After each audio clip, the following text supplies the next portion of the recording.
वो मजा दुनिया में जीने का कभी पाते नहीं। आज की इस मजलिसे मुबारक के रूहे रवां हमारे मेहमान मुकर्रम मुक़र्रिर ख़ुसूसी हज़रत मौलाना मोहम्मद अकरम साहब दामद बरकातहुम मोहताज तारुफ नहीं है। अखबार और रसाइल के ज़राए से, इश्तिहारात के ज़रिए से, ज़ुबान दर ज़ुबान के ज़रिए, और दूसरा एक अहम शोबा जो है मोबाइल का, मोबाइल के ज़रिए से भी अक्सर हजरात मौलाना का पुरमग़्ज़ बयान सुनते रहते हैं। आज अल्लाह रब्बुल आलमीन ने हमारी खुशनसीबी और अपने फजलो करम से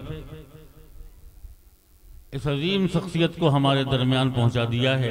हमें चाहिए, हमारा ये अखलाकी दीनी मिल्ली फरीज़ा है, खूब मुतवज्जह हो करके सुकून के साथ और अमल की नीयत से हज़रत के वाला का बयान सुने।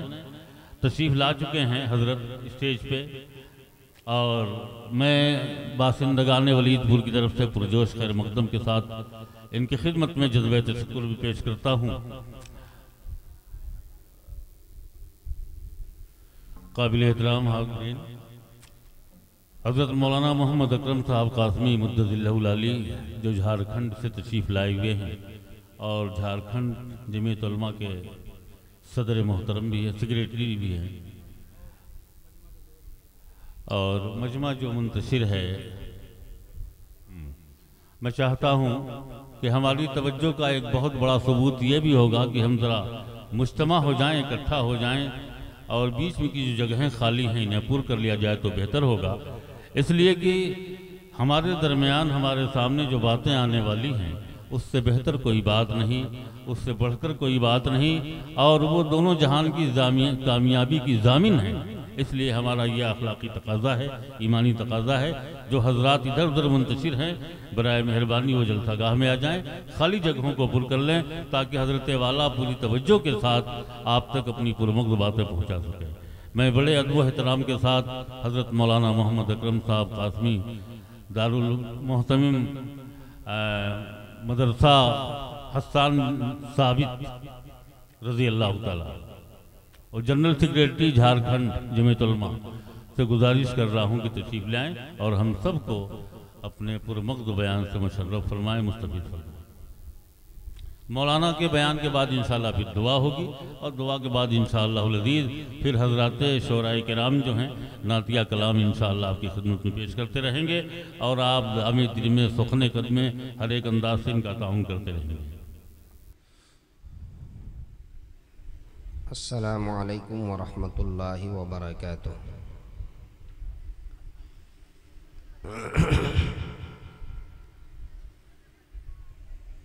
हज़रात,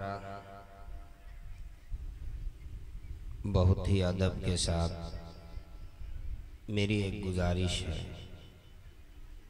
पहली बार आपके दयार में मेरी हाज़िरी हुई है। मैं आप सब का शुक्रगुजार हूँ कि आपने मुझे मौका दिया, आपकी दावत पर हाज़िरी हुई। ये खित्ता, ये इलाक़ा अहले इल्म का और उलमा की बड़ी तादाद है। मैं बहुत अदब से गुजारिश कर रहा हूँ कि ज़रा मजमे को मुरतब फरमा दें, और जो दरमियान में जगह खाली है उसको पूर कर दें, और सब लोग मिलकर बैठ जाएं। बैठना ही है, थोड़ा आगे आकर बैठ जाएं। मैं आपका मेहमान हूँ, आप मेज़बान हैं। हमारे यहाँ की तहज़ीब ये है कि मेहमान जब कुछ कहता है तो मेज़बान उसको मान लेता है। शायद ये आपके यहाँ की भी तहज़ीब होगी। इसलिए मैं अदब से गुजारिश कर रहा हूँ, जो बाहर बैठे हुए हैं या जो उधर खड़े हैं आप भी आ जाएं थोड़ी देर के लिए, और जो यहाँ सामने हैं वो ज़रा आगे आ जाएं, सामने बैठ जाएं, पीछे वालों को जगह दे दें, आप आगे आ जाएं। जब तक आप मिलकर नहीं बैठेंगे मैं गुफ्तगू नहीं शुरू कर सकूँगा, ये मेरी कमज़ोरी है। आपको बैठना ही पड़ेगा, सामने आना ही पड़ेगा। आप इजाज़त देंगे कि आप 10 मिनट गुफ्तगू करें तो 10 ही मिनट में मैं अपनी बात मुकम्मल करूँगा, लेकिन आप पहले मुरत्तब होकर बैठ जाएं। माशाअल्लाह, ये दीनी मजलिस है, ये कोई दुनियावी मजलिस नहीं है। दीनी मजलिस में बैठने के जो आदाब हैं उसकी रियायत ज़रूरी है। स्टेज पे उलमा तशरीफ़ रखते हैं, अहले इल्म तशरीफ़ रखते हैं, उस्तादुल उलमा तशरीफ़ रखते हैं, इसलिए इन उलमाए किराम की रियायत फरमाते हुए इनकी अदब में मैं आपसे गुजारिश कर रहा हूँ, आप बैठ जाएं। जो लोग बिल्कुल बाउंड्री से बाहर बैठे हुए हैं ऊपर, अगर उन्हें तकलीफ़ ना हो और वो भी आगे आ जाए, मैं नौजवानों से कह रहा हूँ, वो भी आगे आ जाए तो बड़ी बात होगी, बड़ी बात होगी। माशाअल्लाह, बैठ जाएं, करीब आ जाएं। अल्हम्दुलिल्लाह अल्हम्दुलिल्लाह नहमदुहु व नस्तईनुहु व नस्तगफिरुहु व नुअमिनु बिही व नतवक्कलु अलैहि व नऊज़ु बिल्लाहि मिन शुरूरि अनफुसिना व मिन सय्यिआति अमालिना मन यहदिहिल्लाहु फला मुदिल्ल लहु व मन युद्लिलहु फला हादिय लहु व नशहदु अन ला इलाहा इल्लल्लाहु वहदहु ला शरीक लहु व नशहदु अन्न सय्यदना व सनदना व नबिय्यना व हबीबना व मौलाना मुहम्मदन अब्दुहु व रसूलुहु सल्लल्लाहु तआला अलैहि व अला आलिहि व बारक व सल्लम तस्लीमन कतीरन कतीरा। अम्मा बाद, अऊज़ु बिल्लाहि मिनश शैतानिर रजीम, बिस्मिल्लाहिर रहमानिर रहीम। अल-यौम अकमलतु लकुम दीनकुम व अतममतु अलैकुम निअमती व रज़ीतु लकुमुल इस्लाम दीना, इन्नद-दीन इंदल्लाहिल इस्लाम। वक़ाल तआला वमन यब्तग़ि गैरल इस्लामी दीनन फलन युक़बल मिन्हु। वक़ाल तआला या अय्युहल्लज़ीना आमनु उद्ख़ुलू फ़िस्सिल्मि काफ़्फ़ह वला तत्तबिऊ ख़ुतुवातिश शैतान इन्नहु लकुम अदुव्वुम मुबीन। वक़ाल तआला इन्ना हाज़ल क़ुरआन यहदी लिल्लती हिय अक़वम।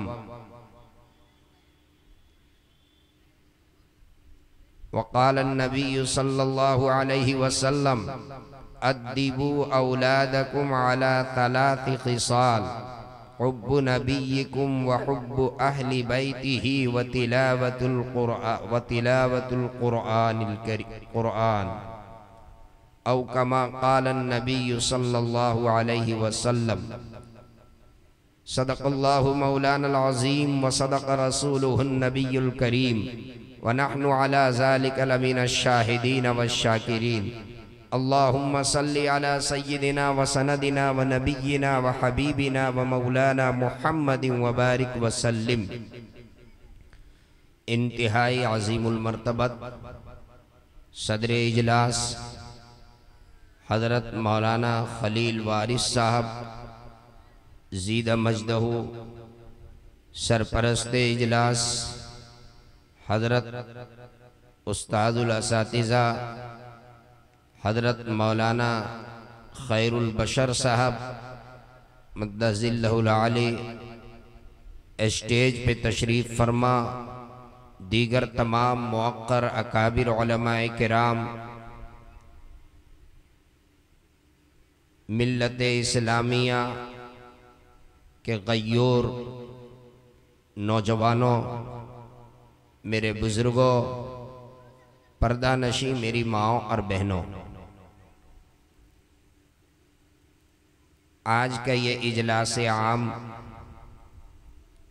जो तामीर ईदगाह के मौके पर उसी के मुनासबत से मुनक़िद हुआ, मैं हज़रत मौलाना हकीम मुहिब्बुर्रहमान साहब क़ासमी दामत बरकातहुमुल आलिया का शुक्रगुज़ार हूँ कि उनकी दावत पर आपके इस गांव, इस शहर, इस इलाक़े में हाज़िरी का शरफ़ हासिल हुआ। काजी टोला वलीदपुर ज़िला मऊ। इससे पहले एक मरतबा हमारे करम फरमा जनाब दिल खैराबादी साहब की दावत पर खैराबाद और जनाब शमशेर जहाना गंजी की दावत पर जहानागंज हाज़री की सआदत हासिल हुई थी, और अब आपके वलीदपुर में हाज़री की सआदत हासिल हुई। स्टेज पे मुअक्कर उलमा तशरीफ़ रखते हैं। बहुत ही इख्तिसार के साथ मैं कुछ पैगाम देकर आपसे रुखसत होना चाहूँगा। ये उलमाए किराम हमारे इस्लाह के लिए तशरीफ़ फरमा है। चूँकि जब अकाबिर उलमाए किराम की पुश्त पनाही हासिल रहती है तो हम जैसे तालिब इल्म को कुछ कहने की हिम्मत और जसारत होती है। अल्लाह रब्बुल इज़्ज़त ने हमें और आपको मुसलमान बनाया, मज़हब इस्लाम का पैरोकार बनाया। अल्लाह तबारक व तआला ने ईमान की दौलत से सरफराज फरमाया। अल्लाह के प्यारे हबीब जनाब मुहम्मदुर रसूलुल्लाह सल्लल्लाहु अलैहि वसल्लम ने आज से तकरीबन 1450 साल पहले अरफात के मैदान में लाखों के मजमे के सामने ऐलान फरमाया, अल-यौम अकमलतु लकुम दीनकुम व अतममतु अलैकुम निअमती व रज़ीतु लकुमुल इस्लाम दीना इन्नद-दीना इंदल्लाहिल इस्लाम। प्यारे आका सल्लल्लाहु अलैहि वसल्लम की ये खुसूसियत है। आप सल्लल्लाहु अलैहि वसल्लम के अलावा आज तक के इस रुए ज़मीन में कोई ऐसा शख्स पैदा नहीं हुआ। इस रुए ज़मीन के ऊपर कोई ऐसा शख्स जन्म नहीं लिया जिसने ये ऐलान किया हो कि जिस काम के लिए मैं आया था मैंने अपने काम को मुकम्मल किया, मैंने अपने काम की तकमील किया। ये सिर्फ और सिर्फ खुसूसियत हम सब के आका दो जहां के सरदार जनाब मुहम्मदुर रसूलुल्लाह सल्लल्लाहु अलैहि वसल्लम को है कि आका ने यह ऐलान फरमा दिया कि आज दीन इस्लाम कामिलो मुकम्मल हुआ। मेरे भाइयों, हम सब मजहब इस्लाम के पैरोकार हैं। अल्लाह रब्बुल इज़्ज़त ने हमें और आपको ईमान की दौलत से सरफराज फरमाया है।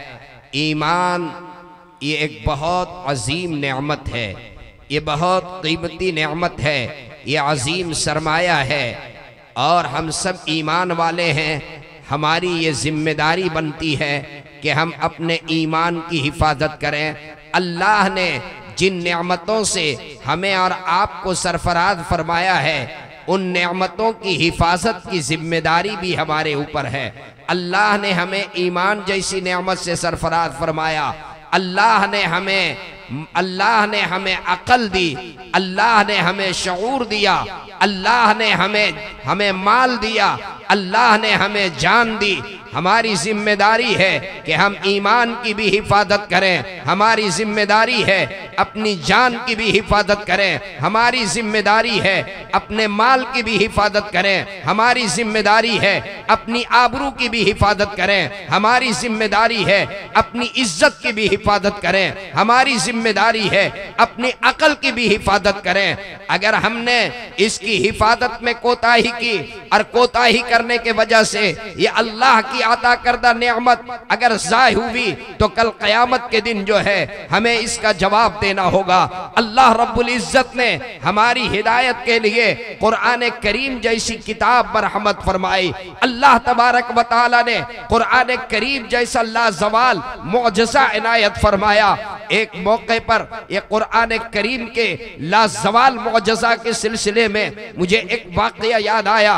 अल्लामा उकाड़वी रहमतुल्लाहि अलैह की लिखी हुई ये रिवायत कि एक मौके पर यूरोप के अंदर एक वेलफेयर सोसाइटी ने बैनुल मज़ाहिब कॉन्फ्रेंस मुनाकिद किया, जिनका मकसद ये था कि मुख्तलिफ मज़ाहिब के लोगों को एक स्टेज पर जमा किया जाए ताकि आपस में जो झगड़े हैं उसे खत्म किया जा सके। चुनांचे चुनांचे उन्होंने एक यहूदी पेशवा को बुलाया, एक ईसाई पेशवा को बुलाया, एक मुसलमान पेशवा को बुलाया और 2 जज मुंतखब किए।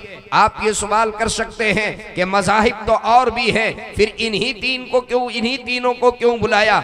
असल बात यह है, मजहब वो कहलाता है जिसका ताल्लुक आसमान से हो, आफाकी हो। इसलिए चूंकि इन तीनों का ये दावा है कि हमारा मजहब आफाकी है, इसलिए इन तीनों को बुलाया, यहूदी को बुलाया, ईसाई को बुलाया, मुसलमान को बुलाया और 2 जज मुंतखब हुए। जज ने सवाल किया, ये बताओ, एक सबसे पहले यहूदी से सवाल किया, ये बताओ तुम्हारा मजहब किस पैगंबर की तरफ मंसूब है? इसलिए कि मजहब वो कहलाता है जो किसी पैगंबर की तरफ मंसूब हो। ये बताओ तुम्हारा मजहब किस पैगंबर की तरफ मंसूब है? यहूदी ने कहा कि मेरा मजहब हजरत मूसा अलैहिस्सलाम के तरफ मंसूब है, वो अल्लाह के पैगंबर गुजरे हैं। ईसाई ने कहा हमारा मजहब हजरत ईसा अलैहिस्सलाम के तरफ मंसूब है, वो अल्लाह के पैगंबर गुजरे हैं। मुसलमान ने कहा हमारा मजहब हजरत मुहम्मदुर रसूलुल्लाह सल्लल्लाहु अलैहि वसल्लम के तरफ मंसूब है, वो अल्लाह के पैगंबर गुजरे हैं। उसके बाद जज ने दूसरा सवाल किया, ये बताओ इस वक्त किस पैगंबर का दौर चल रहा है? किस नबी का जमाना है? किस पैगंबर का दौर है? किसका दौर है? यहूदी ने कहा हमारा दौर चल रहा है, ईसाई ने कहा हमारे पैगंबर का दौर चल रहा है, मुसलमान ने कहा हमारे पैगंबर का दौर चल रहा है। जज ने कहा यूं बात नहीं चलेगी, दावे के लिए दलील चाहिए। पैगंबर दुनिया में तशरीफ लाए, पैगंबर को अल्लाह ने मौजज़ा दिया, पैगंबर दुनिया से रुखसत हुए। अगर मौजज़ा भी पैगंबर के रुखसत होने के साथ अगर उनका मौजज़ा भी रुखसत हो गया तो उनका दौर खत्म, और अगर पैगंबर के रुखसत होने के बाद मौजज़ा बाकी रहा तो उनका दौर बाकी है। बताओ आज हजरत मूसा अलैहिस्सलाम की लाठी, हजरत मूसा अलैहिस्सलाम का आसा अगर मिल जाए तो समंदर पे रास्ता बन सकता है। अगर हजरत सुलेमान अलैहिस्सलाम की अंगूठी मिल जाए तो पूरी दुनिया में क्या उसकी हुकूमत कायम हो सकती है? हजरत सुलेमान अलैहिस्सलाम का तख्त मिल जाए तो क्या वो हवा के दोष पे सफर कर सकता है? जी नहीं।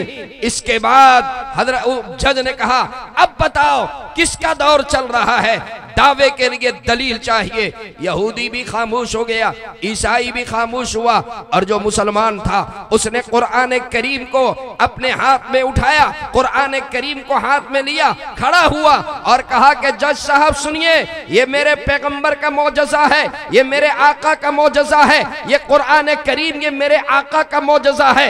ये कल भी मौजज़ा था, ये आज भी मौजज़ा है, ये कल भी असर रखता था, ये आज भी असर रखता है, ये कल भी तासीर रखता था, ये आज भी तासीर रखता है, ये कल भी दिलों को बदलता था, ये आज भी दिलों को बदलता है, ये कल भी दिलों को निखारता था, ये आज भी दिलों को निखारता है, ये कल भी दिलों को संवारता था, ये आज भी दिलों को संवारता है। कल भी इसके पढ़ने वाले हजारों थे, आज भी इसके पढ़ने वाले लाखों हैं। कल भी इसके हुफ्फाज हजारों थे, आज भी इसके हुफ्फाज करोड़ों हैं। कल भी इस किताब की हिफाजत हो रही थी, आज भी इस किताब की हिफाजत हो रही है। ये कल भी मौजज़ा था, ये आज भी मौजज़ा है, ये मेरे आका का मौजज़ा है। पता ये चला कि अभी मेरे आका का दौर चल रहा है, इसलिए कि उन पे उतरा हुआ ये मौजज़ा, ये कल भी मौजज़ा था, ये आज भी मौजज़ा है। कुरान के पारों में तेरे नाम का चर्चा, कुरान के पारों में तेरे नाम का चर्चा है, चांद सितारों में तेरे नाम का चर्चा। गुलशन के हर एक रंग में गुल में तेरी खुशबू, गुलशन के हर एक रंग में गुल में तेरी खुशबू, रंगीन बहारों में तेरे नाम का चर्चा। मौजों की रवानी में तला तुम में बहर में, मौजों की रवानी में तला तुम में बहर में, मौजों की रवानी में तला तुम में बहर में, चारों किनारों में तेरे नाम का चर्चा। मस्जिद हो के मेहराब, मिंबर हो के मुसल्ला, मस्जिद हो के मेहराब, मिंबर हो के मुसल्ला, हमको मिला चारों में तेरे नाम का चर्चा। और कहता है कमर फिर वो कभी उंगली उठाए, कहता है कमर फिर वो कभी उंगली उठाए, उंगली के इशारों में तेरे नाम का चर्चा। अल्लाह रब्बुल इज्जत ने कुरान करीम जैसी किताब मरहमत फरमाई। कुरान करीम में अल्लाह ने एक वाकया नकल फरमाया। उलमा स्टेज पे तशरीफ रखते हैं, आप गौर से मेरी बात सुने। अजीम पैगंबर हजरत याकूब अलैहिस्सलाम का जब इस दुनिया से रुखसत होने का वक्त हुआ, हजरत याकूब अलैहिस्सलाम बिस्तरे मर्ग पे लेटे हुए हैं।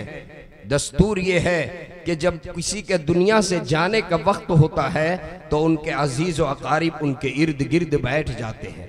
हजरत याकूब अलैहिस्सलाम बिस्तर पे लेटे हुए हैं, उनका आखिरी वक्त चल रहा है, उनके तमाम फर्जंद उनके इर्द गिर्द बैठे हुए हैं।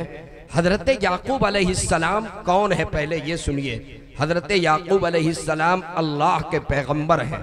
उनके वालिद हजरत इसहाक अलैहिस्सलाम अल्लाह के पैगंबर, उनके चचा हजरत इस्माइल अल्लाह के पैगंबर, उनके दादा हजरत इब्राहिम अलैहिस्सलाम न सिर्फ ये कि अल्लाह के पैगंबर बल्कि बाद में आने वाले तमाम पैगंबरों के बाप अबुल अंबिया, और उनके फर्जंद हजरत यूसुफ अलैहिस्सलाम अल्लाह के पैगंबर। और एक रिवायत के मुताबिक यहूदा भी उनके दूसरे फर्जंद यहूदा, वो भी अल्लाह के पैगंबर, खुद पैगंबर, उनके वालिद पैगंबर, उनके चचा पैगंबर, उनके दादा पैगंबर, उनके साहबजादे पैगंबर।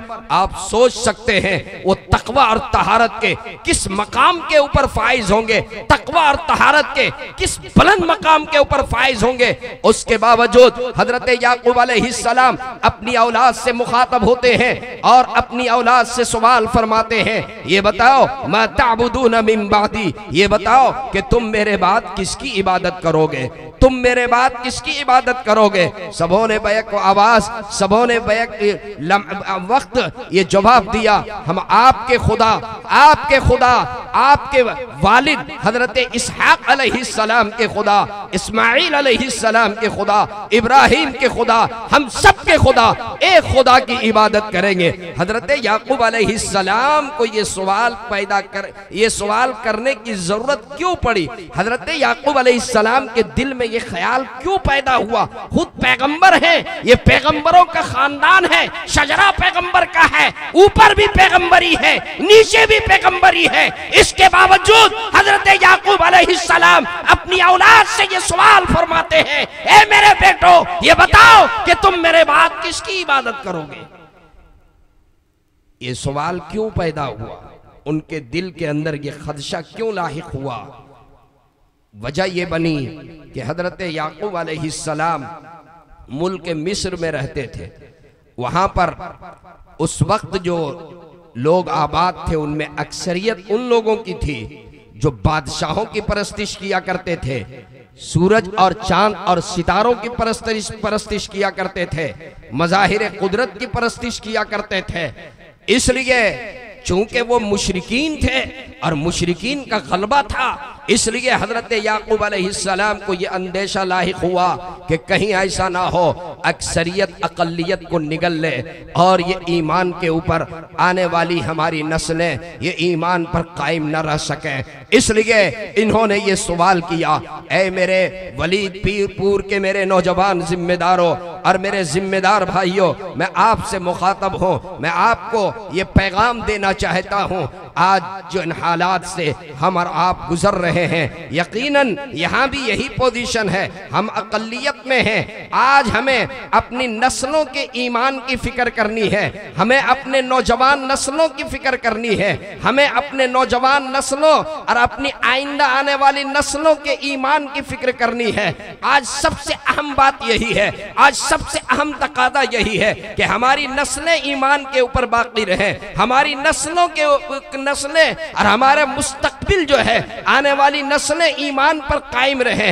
मेरे दोस्तों, क्या आज ये बात नहीं है, आप सोशल मीडिया के जरिए से आप रोजाना ये न्यूज नहीं पढ़ते, आप अखबारात में ये खबर नहीं पढ़ते कि आज जो है हमारे ईमान के लुटेरे जगह जगह पर खड़े हैं, हमारे नौजवानों का ईमान महफूज नहीं है, हमारी बेटियों का ईमान महफूज नहीं है, हमारी बहनों का ईमान महफूज नहीं है, हमारी बच्चियों का ईमान महफूज नहीं है, हमारे नौजवानों का ईमान महफूज नहीं है। हैं, मुख्तलिफ फितनों की शक्ल में, कहीं कादियानियत की शक्ल में, कहीं शकीलियत की शक्ल में, मुख्तलिफ जो है फिरक़े बातिला ईमान के लुटेरे जो है नुक्कड़ों में, चौराहों में, गलियों में, सड़कों में, बाजारों में, आज जगह जगह पर जो है वो ईमान को लूटने के लिए बैठे पड़े हैं। और हमारी बेटियां, हमारी बहनें, हमारी बच्चियां गैरों के हाथ में चली जा रही हैं। इर्तिदाद के लहर है, एक नहीं हजारों की तादाद में आज हमारी बेटियां गैरों के हाथ में जा चुकी हैं। ऐसी ऐसी खबरें मिलती हैं कि कलेजा मुंह को आ जाता है। ए मेरे नौजवानों, एक खबर नहीं, एक खबर होती तो मैं आपके सामने उसको बयान करता। एक खबर नहीं, हजारों ऐसी खबरें हैं। शायद कोई दिन ऐसा है जिस दिन ये खबर न मिलती हो कि हमारी फलां गांव की बच्ची जो है वो चली गई किसी गैर के हाथ में, ईमान का सौदा कर ली। आज के इस जलसे में अगर मेरी माँ और बहनें और मेरी बेटियां मेरी गुफ्तगू सुन रही हैं तो मैं उनसे गुजारिश करूंगा कि वो गौर से सुने। आज के दौर की हमारी एक औरतें हैं और एक प्यारे आका सल्लल्लाहु अलैहि वसल्लम के दौर की औरतें थी, दौर नबूवत के वो खातून, दौर नबूवत की वो औरत जिनका नाम हजरत सुमैया रजी अल्लाह ताला अन्हा था।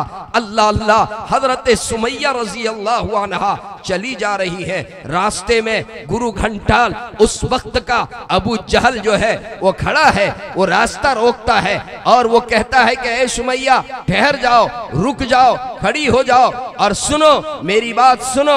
मैं जो कहलवाना चाहता हूँ वो कहो, मैं जिस चीज का इकरार करवाना चाहता हूँ वो तुम उसका इकरार करो। तुम्हें अपनी जुबान से वो कहना पड़ेगा जो मैं कहलवाना चाहता हूँ, तुम्हें इकरार करना पड़ेगा जिसका मैं इकरार करवाना चाहता हूँ। अगर तुम नहीं कहोगी, अगर तुम इकरार नहीं करोगी तो इसी वक्त तुम्हारी जान ले ली जाएगी, तुम्हारे जिस्म को छलनी कर दिया जाएगा। हजरत सुमैया रजी अल्लाह ताला अन्हा फरमाती है, अबू जहल तुम अपना काम करो, हमें अपना काम करने दो, तुम हमारा रास्ता क्यों रोक रहे हो। कहने लगा कि नहीं नहीं, तुम्हें जवाब देना होगा सुमैया, और इसी वक्त जवाब देना होगा, और मैं जो तुम्हें कहलवाना चाहता हूँ उसका इकरार तुम्हें करना होगा, और नहीं तो इसी वक्त तुम्हारी जान ले ली जाएगी। हजरत सुमैया खड़ी हो जाती है, पूछती है अबू जहल बताओ तुम क्या कहलवाना चाहते हो, तुम क्या इकरार करवाना चाहते हो, तुम मेरी जुबान से क्या कहलवाना चाहते हो। अबू जहल गुरु घंटाल नक्ल कुफ्र कुफ्र नबाशत ये कहता है कि सुमैया तुम्हें मोहम्मदुर रसूलुल्लाह सल्लल्लाहु अलैहि वसल्लम को झूठा कहना पड़ेगा, तुम्हें अपनी जुबान से इकरार करना पड़ेगा, मोहम्मदुर रसूलुल्लाह सल्लल्लाहु अलैहि वसल्लम को झूठा कहना पड़ेगा। हजरत सुमैया रजी अल्लाह ताला अन्हा खड़ी हो जाती है और थोड़ी देर के बाद गोया के अपने अपने कमजोर पूरी कुव्वत को जो है वो जमा करती है। वो बूढ़ी खातून अपनी सारी ताकत को जमा करती है और जमा करने के बाद पूरी कुव्वत के साथ, पूरी ताकत के साथ अबू जहल को जवाब देती है, अबू जहल सुनो, ये नहीं हो सकता है, ये नहीं हो सकता है कि मैं ईमान का सौदा करूं, ये नहीं हो सकता है कि मैं अपने आका को झूठा कहूं, ये नहीं हो सकता है कि मैं ईमान का सौदा करूं, जो जान मांगो तो जान दूं, जो माल मांगो तो माल दूं, मगर ये ना हो सकेगा कि मैं नबी का जाहो जलाल दूं। ये नहीं हो सकता है, ये नहीं हो सकता है। ऐ मेरी माँ और बहनों, कल क़यामत के दिन हजरत सुमैया रज़ी अल्लाह ताला अन्हा मेरी उन माँ, मेरी उन बहनों, मेरी इन बेटियों का गरीबान पकड़ लेगी और कल क़यामत के दिन अल्लाह रब्बुल इज़्ज़त वल जलाल के सामने वो सवाल करेगी, ये बताओ तुम्हारी क्या मजबूरी थी, कौन तुम्हारी जान के लिए खतरा था, कौन तुम्हारे पास तलवार लेकर के खड़ा था, कौन तुम्हारी जान के लिए, तुम्हारी जान लेने के लिए खड़ा था, कौन तुम्हें मजबूर कर रहा था। तुमने इतने आसानी के साथ ईमान का सौदा कर ली, इतने आसानी के साथ तुम मुर्तद हो गई, इतने आसानी के साथ जो है तुमने ईमान का सौदा की। ये बताओ क्या मजबूरी थी, ये बताओ क्या मजबूरी थी। कल क़यामत के दिन हजरत सुमैया रज़ियल्लाहु ताला अन्हा को जवाब देना पड़ेगा। ऐ मेरी माँ और बहनों, ऐ मेरी माँ और बहनों, बहुत अफसोस के साथ मुझे कहना पड़ता है, आज से कुछ दिनों पहले, अभी इसी महीने की ये रिपोर्ट है, आज से गुज़िश्ता महीने महीने की ये रिपोर्ट है कि कोर्ट के अंदर जो है हमारी एक बहन कोर्ट में पहुंचती है कोर्ट मैरिज करने के लिए, गैर के साथ निकाह शादी करने के लिए। जब उनके वालिद को पता चला वो कोर्ट पहुंच गए, अपनी बेटी के पांव में गिर गए, बेटी के पांव पकड़ करके, और वालिद ने बड़ी लजाजत के साथ कहा, बेटी मेरी इज्जत बचने दो, मेरे दस्तार बचने दो, मेरी बेटी वापस घर चलो। लाख वो कोशिश करता रहा, लेकिन वो ये कह करके और अपने वालिद को धुतकार दी, आप अब्बा अब आप वापस जाइए, अब आपकी मैं एक नहीं सुनने वाली हूँ। अब मैंने अपना नाम भी तब्दील कर ली और मैंने अपना मजहब भी तब्दील कर लिया, अब मैं आपके साथ वापस नहीं जाने वाली हूँ। और ऐ मेरे जिम्मेदार लोगों, ऐ मेरे नौजवानों, आज हालात ऐसे बन गए हैं, इन हालात के अंदर जरूरत है कि हम अपनी माँ, अपनी बहनों, अपनी बेटियों की सही तरबियत करें, बचपन में इसकी सही तरबियत करें, अपनी बच्चियों को दीनी तालीम से आरास्ता करें, अपनी बच्चियों को मकातिब के अंदर पढ़ाएं, अपनी बच्चियों को कुरान करीम पढ़ाएं, अपनी बच्चियों को मदारिस के अंदर पढ़ाएं। हमारी बच्चियां बचपन में अगर कुरान पढ़ेगी, इस्लामियात पढ़ेगी, ईमानियात पढ़ेगी, अकायद का इल्म सीखेगी, ईमान की अहमियत और ईमान की अफादियत, ईमान की इफादियत को अगर वो पढ़ी होगी और मकतब में वो पढ़ी होगी, मदरसे के अंदर पढ़ी होगी, दीनी तालीम से आरास्ता होगी, तो वो कभी ईमान का सौदा नहीं करेगी, कभी वो ईमान का सौदा नहीं करेगी। ऐ मेरी माँ, कभी वो जमाना था कि आपकी गोद से हजरत ख्वाजा अजमेरी जैसी शख्सियत ने जन्म लिया, आपकी गोद से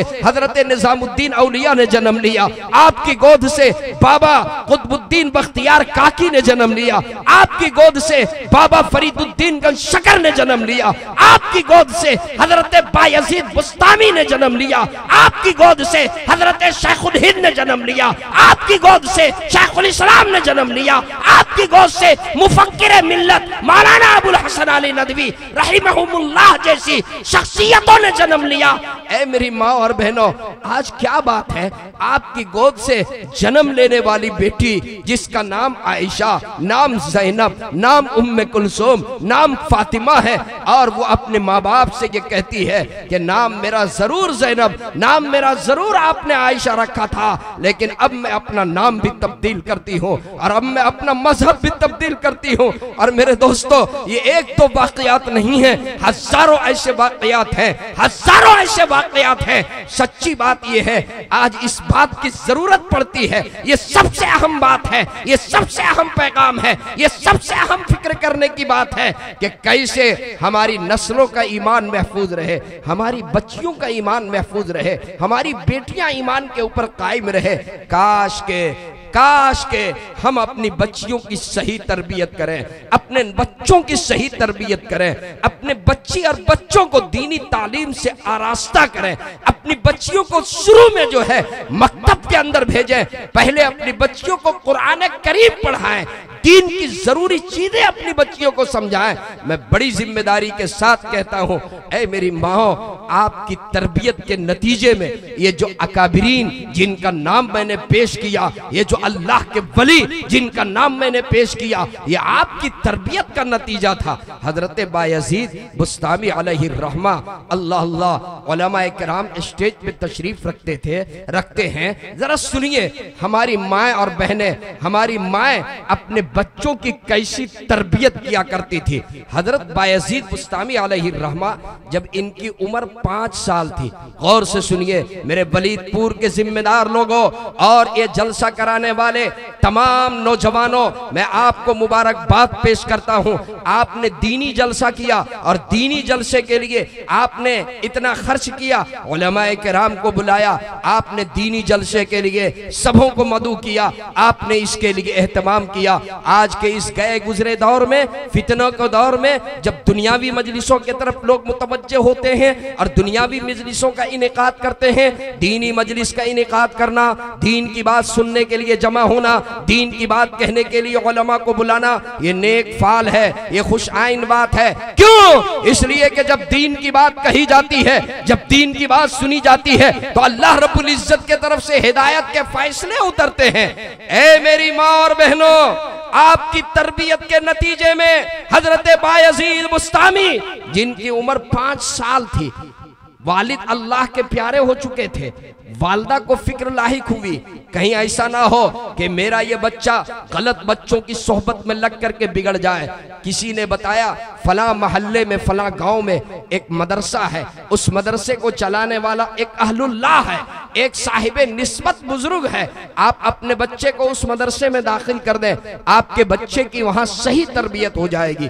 हजरत बायजीद बस्तामी अलैहिर्रहमा की वालदा अपने बच्चे की उंगली पकड़ती है, लेकर मदरसे में पहुंचती है, जिम्मेदार से दरखास्त करती है, दाखिला मंजूर करवाती है, और दाखिला मंजूर करवाने के बाद जब वापस लौटती है तो जिम्मेदार से एक दरखास्त देती करती है, गुजारिश करती है, मैं आपका शुक्रगुजार हूँ, आपने मेरे बच्चे का दाखिला ले लिया, मैं आपका शुक्रगुजार हूँ, आपसे मेरी एक दरखास्त है। क्या दरखास्त है? कहा दरखास्त ये है, मेरे इस बच्चे के वालिद नहीं हैं, इस बच्चे को मेरी याद बहुत आएगी, जब जब मेरी याद आएगी तो आपसे छुट्टी की दरखास्त पेश करेगा, आप मेरे बच्चे को छुट्टी ना दीजिएगा। उस्ताद ने पूछा कब तक छुट्टी नहीं देंगे? कहा उस वक्त तक छुट्टी नहीं दीजिएगा जब तक कि मेरा बच्चा हाफिज कुरान न बन जाए। उस्ताद ने कहा बड़ी अच्छी बात है। वालदा वापस चली गई, बच्चा पढ़ने में मसरूफ हो गया। एक रोज ऐसा हुआ, बच्चा तकिए पे सर रख करके लेटा है, पूरी रात वो करवट लेता रहा, वालदा की याद सता रही थी,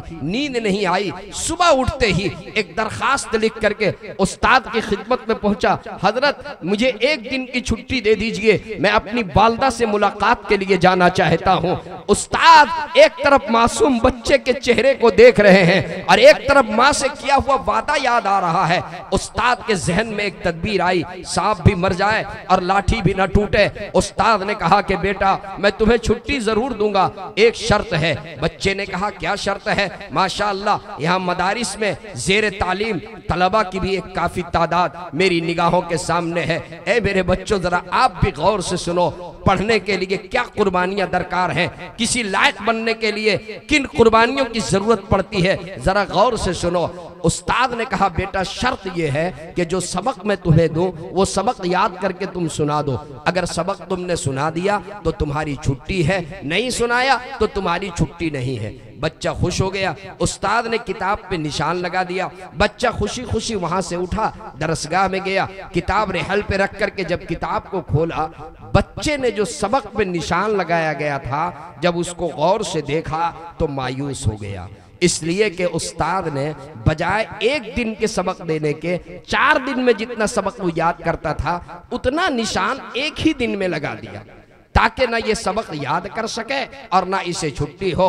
उस्ताद के दिए हुए सबक को देखकर बच्चा थोड़ी देर के लिए मायूस हुआ, लेकिन माँ की एक बात याद आई। माँ हमेशा ये कहती थी कि बेटा जब कोई मुश्किल मसला हो, जब कोई परेशान कुन मरहला हो तो अल्लाह से रोना, अल्लाह के सामने गिड़गिड़ाना, अल्लाह के तरफ रुजू करना।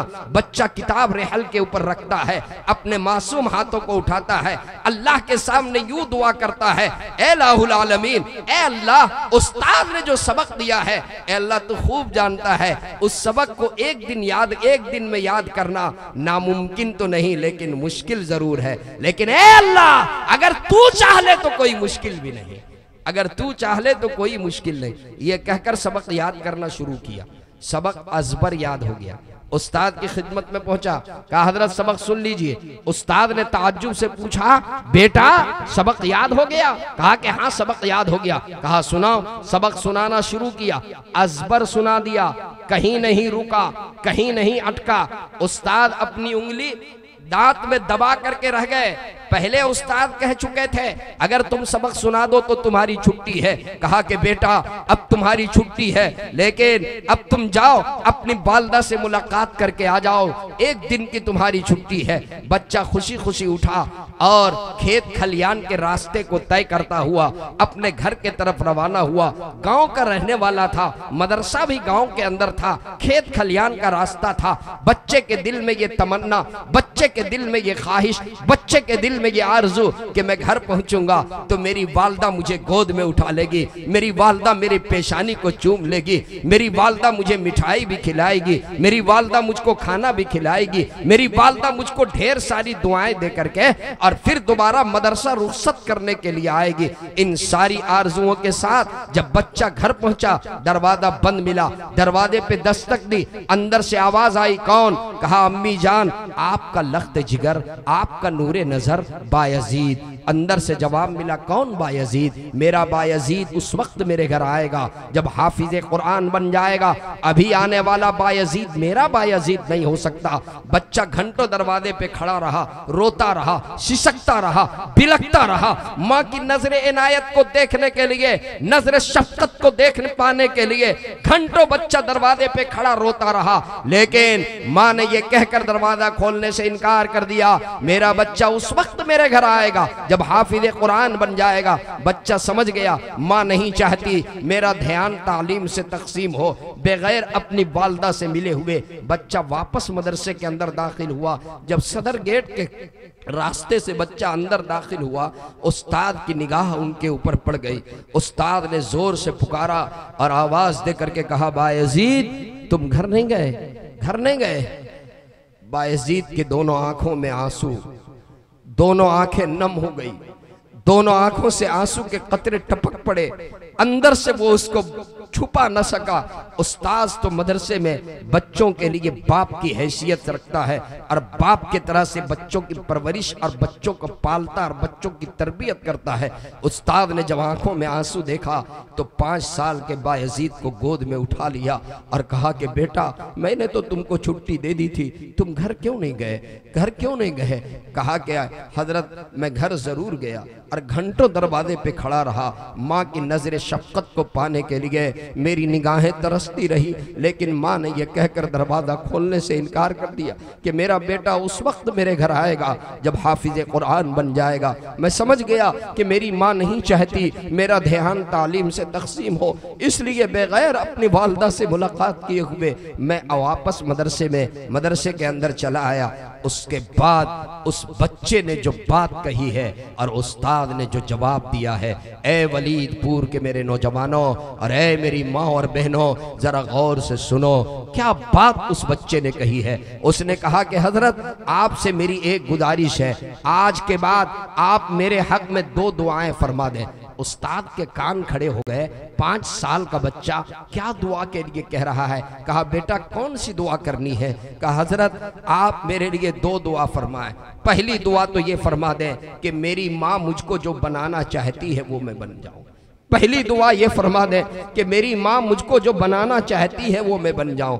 और दूसरी दुआ ये फरमा दें हजरत मेरे वालिद नहीं हैं, मेरी वालदा मजदूरी करके और जिंदगी गुजारती हैं, जाहिर सी बात है मेरी वालदा मुझको हाफिज बनाना चाहती हैं, आलिम बनाना चाहती हैं। हाफिज और आलिम बनने में 10 साल 12 साल 15 साल का अरसा लग सकता है। कहीं ऐसा ना हो कि मैं पढ़ने में मसरूफ रहूं और मेरी वालदा की उम्र वफा न करे और वो अल्लाह की प्यारी हो जाए और वो मुझे देख न सके।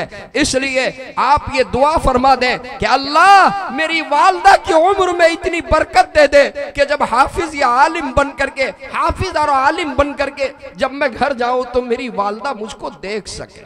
उस्ताद ने कहा बेटा जरूर, मैं आज से ये 2 दुआएं तुम्हारे हक में रोजाना करूंगा। वक्त गुजरता रहा और बायजीद बुस्तामी अलैहिर्रहमा की उम्र 21 साल हो गई। जिस वक्त दाखिल हुए थे मदरसे में उस वक्त उनकी उम्र तकरीबन 5 साल थी। 16 साल तक मदरसे में ज़ेर तालीम रहे, उनकी उम्र 21 साल हो गई। एक रोज उस्ताद मोहतरम तहज्जुद की नमाज पढ़ करके लेटे थे। हमारे बुजुर्गों में बाज़ अकाबिरीन का ये तरीका रहा है, आज भी है कि तहज्जुद पढ़कर थोड़ी देर लेट जाते हैं ताकि फजर से पहले उठें और ताज़ा वुजू के साथ फजर की नमाज अदा करें। कहते हैं कि तहज्जुद पढ़ करके लेटे थे, ख्वाब में शहे लौलाक 2 जहां के सरदार शहनशाह कौनैन 2 जहां के सरदार हजरत मोहम्मदुर रसूलुल्लाह सल्लल्लाहु अलैहि वसल्लम की ज़ियारत हुई। आका की ज़ियारत हुई।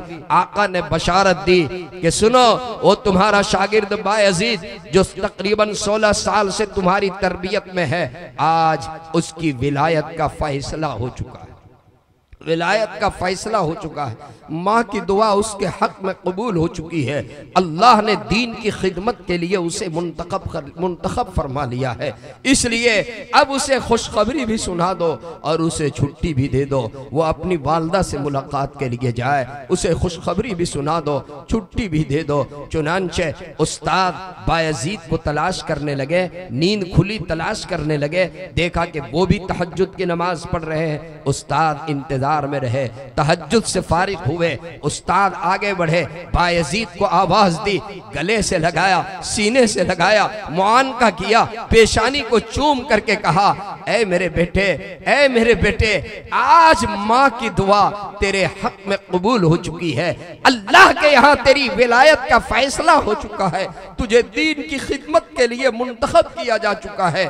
इसलिए मैं तुम्हें खुशखबरी भी सुना रहा हूँ और छुट्टी भी अब मैं दे रहा हूँ। जाओ अपनी वालदा से मुलाकात के लिए। ए मेरे भाइयों, एक उस्ताद के सामने जब शागिर्द बाकमाल हो जाए, असातिज़ा स्टेज पर बैठे हुए हैं, ये बड़े बड़े मदारिस के असातिज़ा तशरीफ रखते हैं, पूछिए जब शागिर्द के अंदर कमाल पैदा हो तो सबसे ज्यादा खुशी जो है वो उस उस्ताद को होती है जो उसकी तरबियत किया है, जिनके जेर असर रह करके और उसके अंदर कमाल पैदा हुआ है। उस उस्ताद को कितनी खुशी हुई होगी जिस शागिर्द के बारे में शहे लौलाद बशारत दे दे। उस्ताद ने बायजीद मुस्ताबी रहमतुल्लाहि अलैह के सर पे अपनी ताज, अपनी पगड़ी अमामा उतार करके उनके सर पे सजा दिया। कहा बेटा जाओ, अब खुशी खुशी जाओ, अपनी वालदा से मुलाकात के लिए जाओ। बायजीद मुस्तामी अलैहि रहमा अब खुशी के साथ जो है दोबारा 16 साल के बाद वही खेत खलियान के रास्ते को तय करता हुआ और अपने घर के तरफ रवाना होते हैं।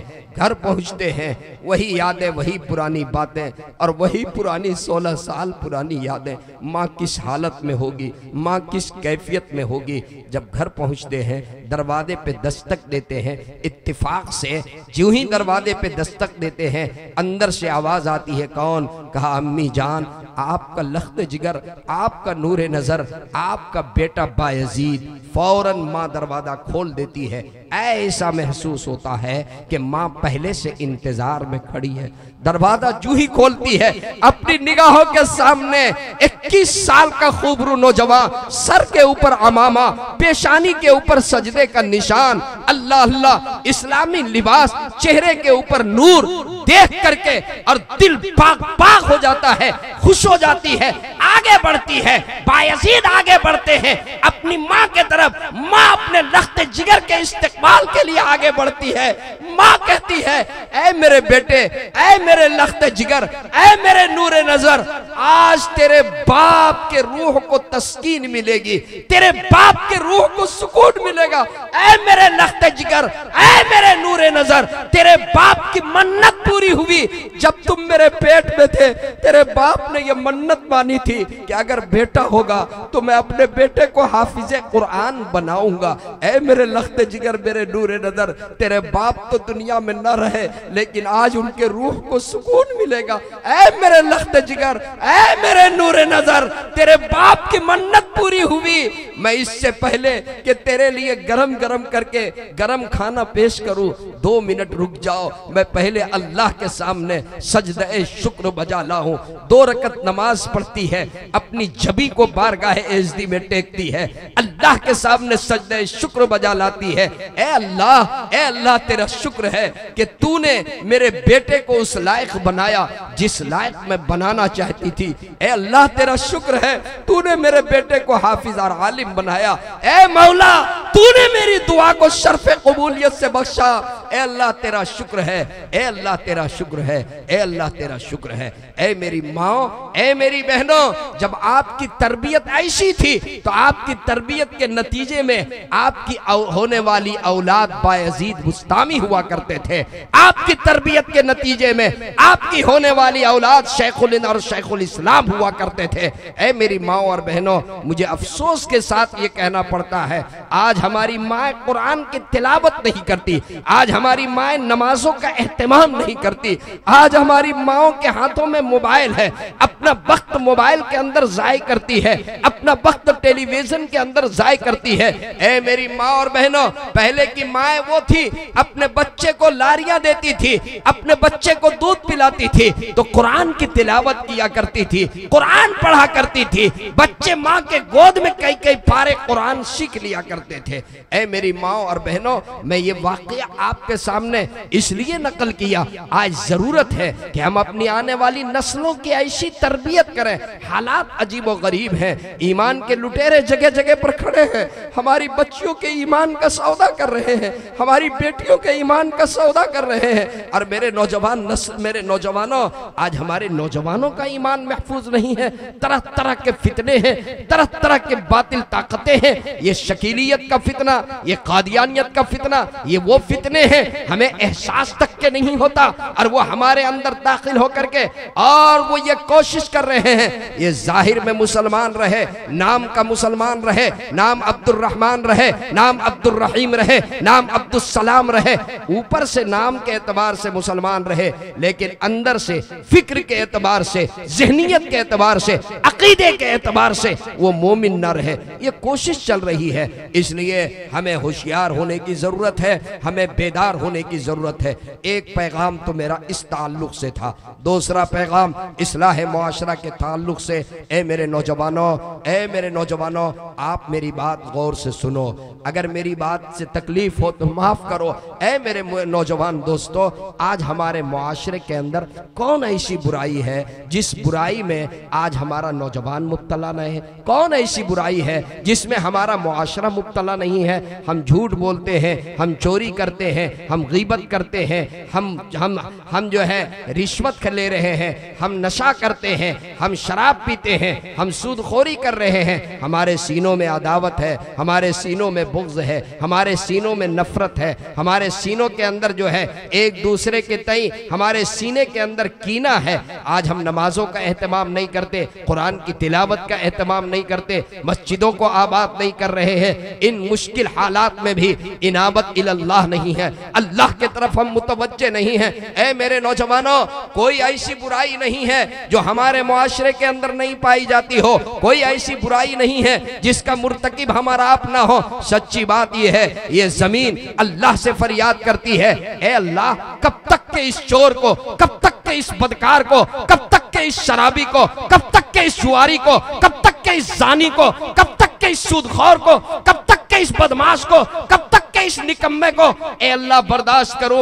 ए अल्लाह, इनके जराइम के वजह से फजाएं मुकद्दर हो चुकी हैं, हवाएं मुकद्दर हो चुकी हैं। ए मौला, आप इजाजत दे दे मैं फट जाऊं और इन सबको अपने अंदर निगल लूं। वो अल्लाह जो हम सब का रब है, वो रहीम है, वो करीम है, वो रहमान है, वो अल्लाह हम सब पे मेहरबान है।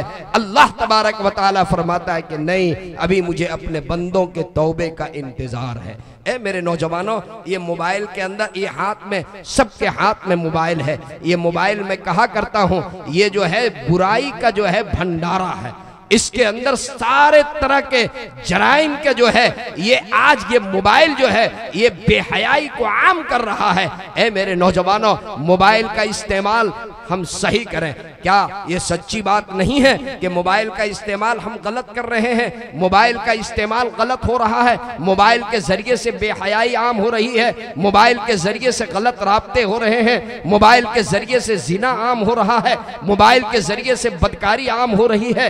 ए ए मेरे नौजवान दोस्तों, आज के इस जलसे में आप तय करो कि मोबाइल का इस्तेमाल गलत नहीं करेंगे, इंटरनेट का इस्तेमाल गलत नहीं करेंगे, मोबाइल के जरिए से किसी भाई, किसी बहन, किसी बेटी की इज्जत को नहीं लूटेंगे। हम इज्जत का लुटेरा बन करके नहीं, बल्कि इज्जत का मुहाफिज बन करके जिएंगे। हम जिएंगे तो माँ बहन बेटी की इज्जत का तहफ्फुज़ करेंगे।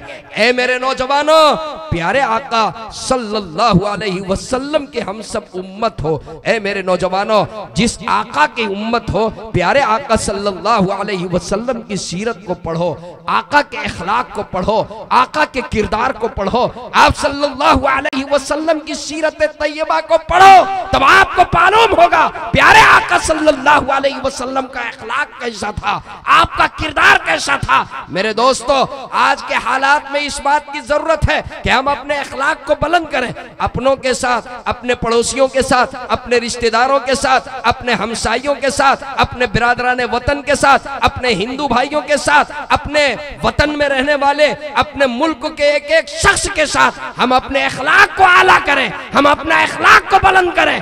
आज हमारे अखलाक को देख करके, हमारे अखलाक को देख करके हमारे अपने भी हमारे साथ रहने के लिए तैयार नहीं, गैर तो दूर की बात है, हमारे लोग हमारे साथ रहने के लिए तैयार नहीं है। प्यारे आका सल्लल्लाहु अलैहि वसल्लम की सीरत का वो वाक़या उलमा स्टेज पे तशरीफ रखते हैं। अखलाक के हवाले से एक वाक़या मैं पेश कर रहा हूँ, आज के हालात के तनाजुर में खिदमत खल्क और अपना बुलंद अखलाक के पैगाम देने के लिए प्यारे आका सल्लल्लाहु अलैहि वसल्लम की सीरत का एक वाक़या नकल करता हूँ। स्टेज पे उलमा तशरीफ फरमा है। प्यारे आका सल्लल्लाहु अलैहि वसल्लम सन 9 हिजरी में जब आप सल्लल्लाहु अलैहि वसल्लम सराया भेजा करते थे, सहाबाए किराम का लश्कर भेजते थे, एक सिरिया आप सल्लल्लाहु अलैहि वसल्लम ने रवाना फरमाया और एक कबीला जिसका नाम, जो कबीला बनी तय के नाम से मशहूर था, उस कबीले के कुछ लोग गिरफ्तार किए गए। गिरफ्तार करके और आप सल्लल्लाहु अलैहि वसल्लम की खिदमत में पेश किया। आप सल्लल्लाहु अलैहि वसल्लम से सहाबाए किराम ने अर्ज किया, या रसूल अल्लाह, आप कैदियों का मुआयना फरमा लें, कबीला बनी तय के कुछ कैदियों को गिरफ्तार करके लाया गया है, आप इनका मुआयना फरमा लें। आप सल्लल्लाहु अलैहि वसल्लम जब कैदियों का मुआयना फरमा रहे थे, अचानक आप अलैहिस्सलातु व तस्लीम की निगाह एक जवान लड़की के ऊपर पड़ी जिसका सर बरहना था, सर नंगा था।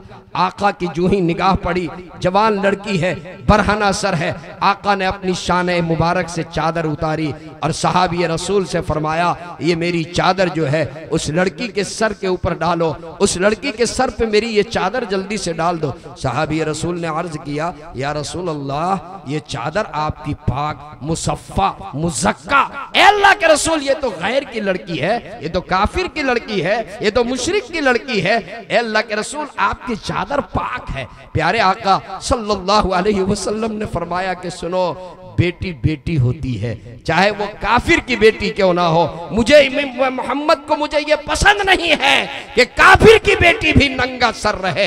प्यारे आका सल्लल्लाहु अलैहि वसल्लम की रहमत को देख करके, आपके अखलाक को देख करके उनको हिम्मत हुई, वो आगे बढ़ी। जिसके सर के ऊपर चादर डाली गई वो आगे बढ़ी और आप सल्लल्लाहु अलैहि वसल्लम से मुखातब हुई और कहने लगी, ए अल्लाह के रसूल, हलकल वालिद व गाबल वाफिद, मेरा वालिद हलाक हो चुके हैं, मेरे वालिद इंतकाल हो चुके हैं, मेरे वालिद दुनिया से गुजर चुके हैं और मेरा रखवाला मुझे छोड़ करके चला गया।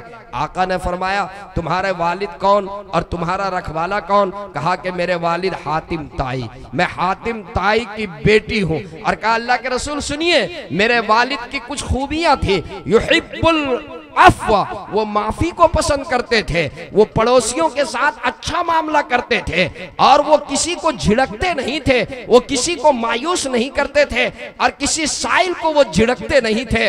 उनके ये सिफात थे। वो दुनिया से गुजर गए और मेरा भाई अदी बिन हातिम जो मुझे छोड़ करके फिरार हो गया। अदी बिन हातिम को जब पता चला था कि आका के लश्कर सहाबा चल चुके हैं, तो वो अपनी सगी बहन को छोड़ करके और फिरार हो गया था। वही उन्होंने कहा, हलकल वालिद व गाबल वाफिद, मेरा बाप दुनिया से रुखसत हो गया। उनकी ये खूबियां थी। आका ने फरमाया, सच्ची बात यह है कि जिन सिफात को तुम बयान कर रही हो ये तो मकारिम अखलाक, ये मकारिम अखलाक है। तुम्हारा बाप मकारिम अखलाक को पसंद करता था। अगर वो मोमिन होता, मुसलमान होता, तो मैं मोहम्मद उनके ऊपर रहमत भेज देता, लेकिन वो मोमिन, वो मुसलमान नहीं। लेकिन सहाबा से फरमाया कि सुनो, इनके बाप मकारिम अखलाक को पसंद करते थे और मैं मोहम्मद मकारिम अखलाक की तकमील के लिए आया हूँ, इसलिए इसे छोड़ दो। और सिर्फ छोड़ो नहीं बल्कि इसे जोड़ा भी दो और इसे बाइज्जत इसके घर तक जहाँ ये बोले वहां तक के छोड़ करके आओ, इसे छोड़ने के लिए जाओ। चुनांचे प्यारे आका सल्लल्लाहु अलैहि वसल्लम के यारों ने अदी बिन हातिम की बहन को छोड़ने के लिए सवारी पे सवार करके जोड़ा दे करके और बाइज्जत उनको छोड़ने के लिए गए। जब वो घर पहुंची, दूर से अदी बिन हातिम ने आते हुए देखा। जब करीब आई तो अदी बिन हातिम ने कहा, अरे तुम कैसे आ गई, क्या तुम भाग करके आई? कहा कि नहीं नहीं भाई, मैं भाग करके नहीं आया, मुझको तो नबी के यारों ने मुझे यहाँ तक के पहुँचाया, नबी के सहाबा ने मुझे यहाँ तक पहुँचाया, मोहम्मद के यारों ने मुझको यहाँ तक पहुँचाया। ये सुनने के बाद अदी बिन हातिम कहने लगा, अरे तुम्हारी इज्जत कहाँ बची होगी, कई रात और कई दिन गुजर गए, तुम दुश्मन के साथ रहे, तुम्हारी इज्जत लुट गई होगी, तुम्हारी इस्मत के तार तार हो गए होंगे, तुम्हारी इज्जत नहीं बची होगी। मोहम्मद सल्लल्लाहु अलैहि वसल्लम के यारों के दरमियान अब तुम्हारी इज्जत क्या बची होगी? वो तो हमारे दुश्मन थे, उनके साथ तुम्हारे कई दिन और कई रातें गुजर गई। अल्लाह अल्लाह, जरा सुनो ए मेरे नौजवानों, क्या बात, क्या अखलाक और क्या मामला था। चुनांचे जब अदी बिन हातिम ने ये जुमला कहा तो बहन ने कहा कि भाई सुनो, अरे तुम्हारी चार दीवारी के अंदर, तुम्हारे घर की चार दीवारी के अंदर जितनी मेरी इज्जत महफूज नहीं थी, उससे कहीं ज्यादा नबी के यारों के दरमियान मेरी इज्जत महफूज थी। तुम्हारी चार दीवारी में जितनी मेरी इज्जत महफूज नहीं थी, उससे कहीं ज्यादा नबी के यारों के दरमियान मेरी इज्जत महफूज थी। उसके बाद गुफ्तगू होने लगी भाई बहन से। कहा कि ये बताओ तुमने उन्हें कैसे पाया?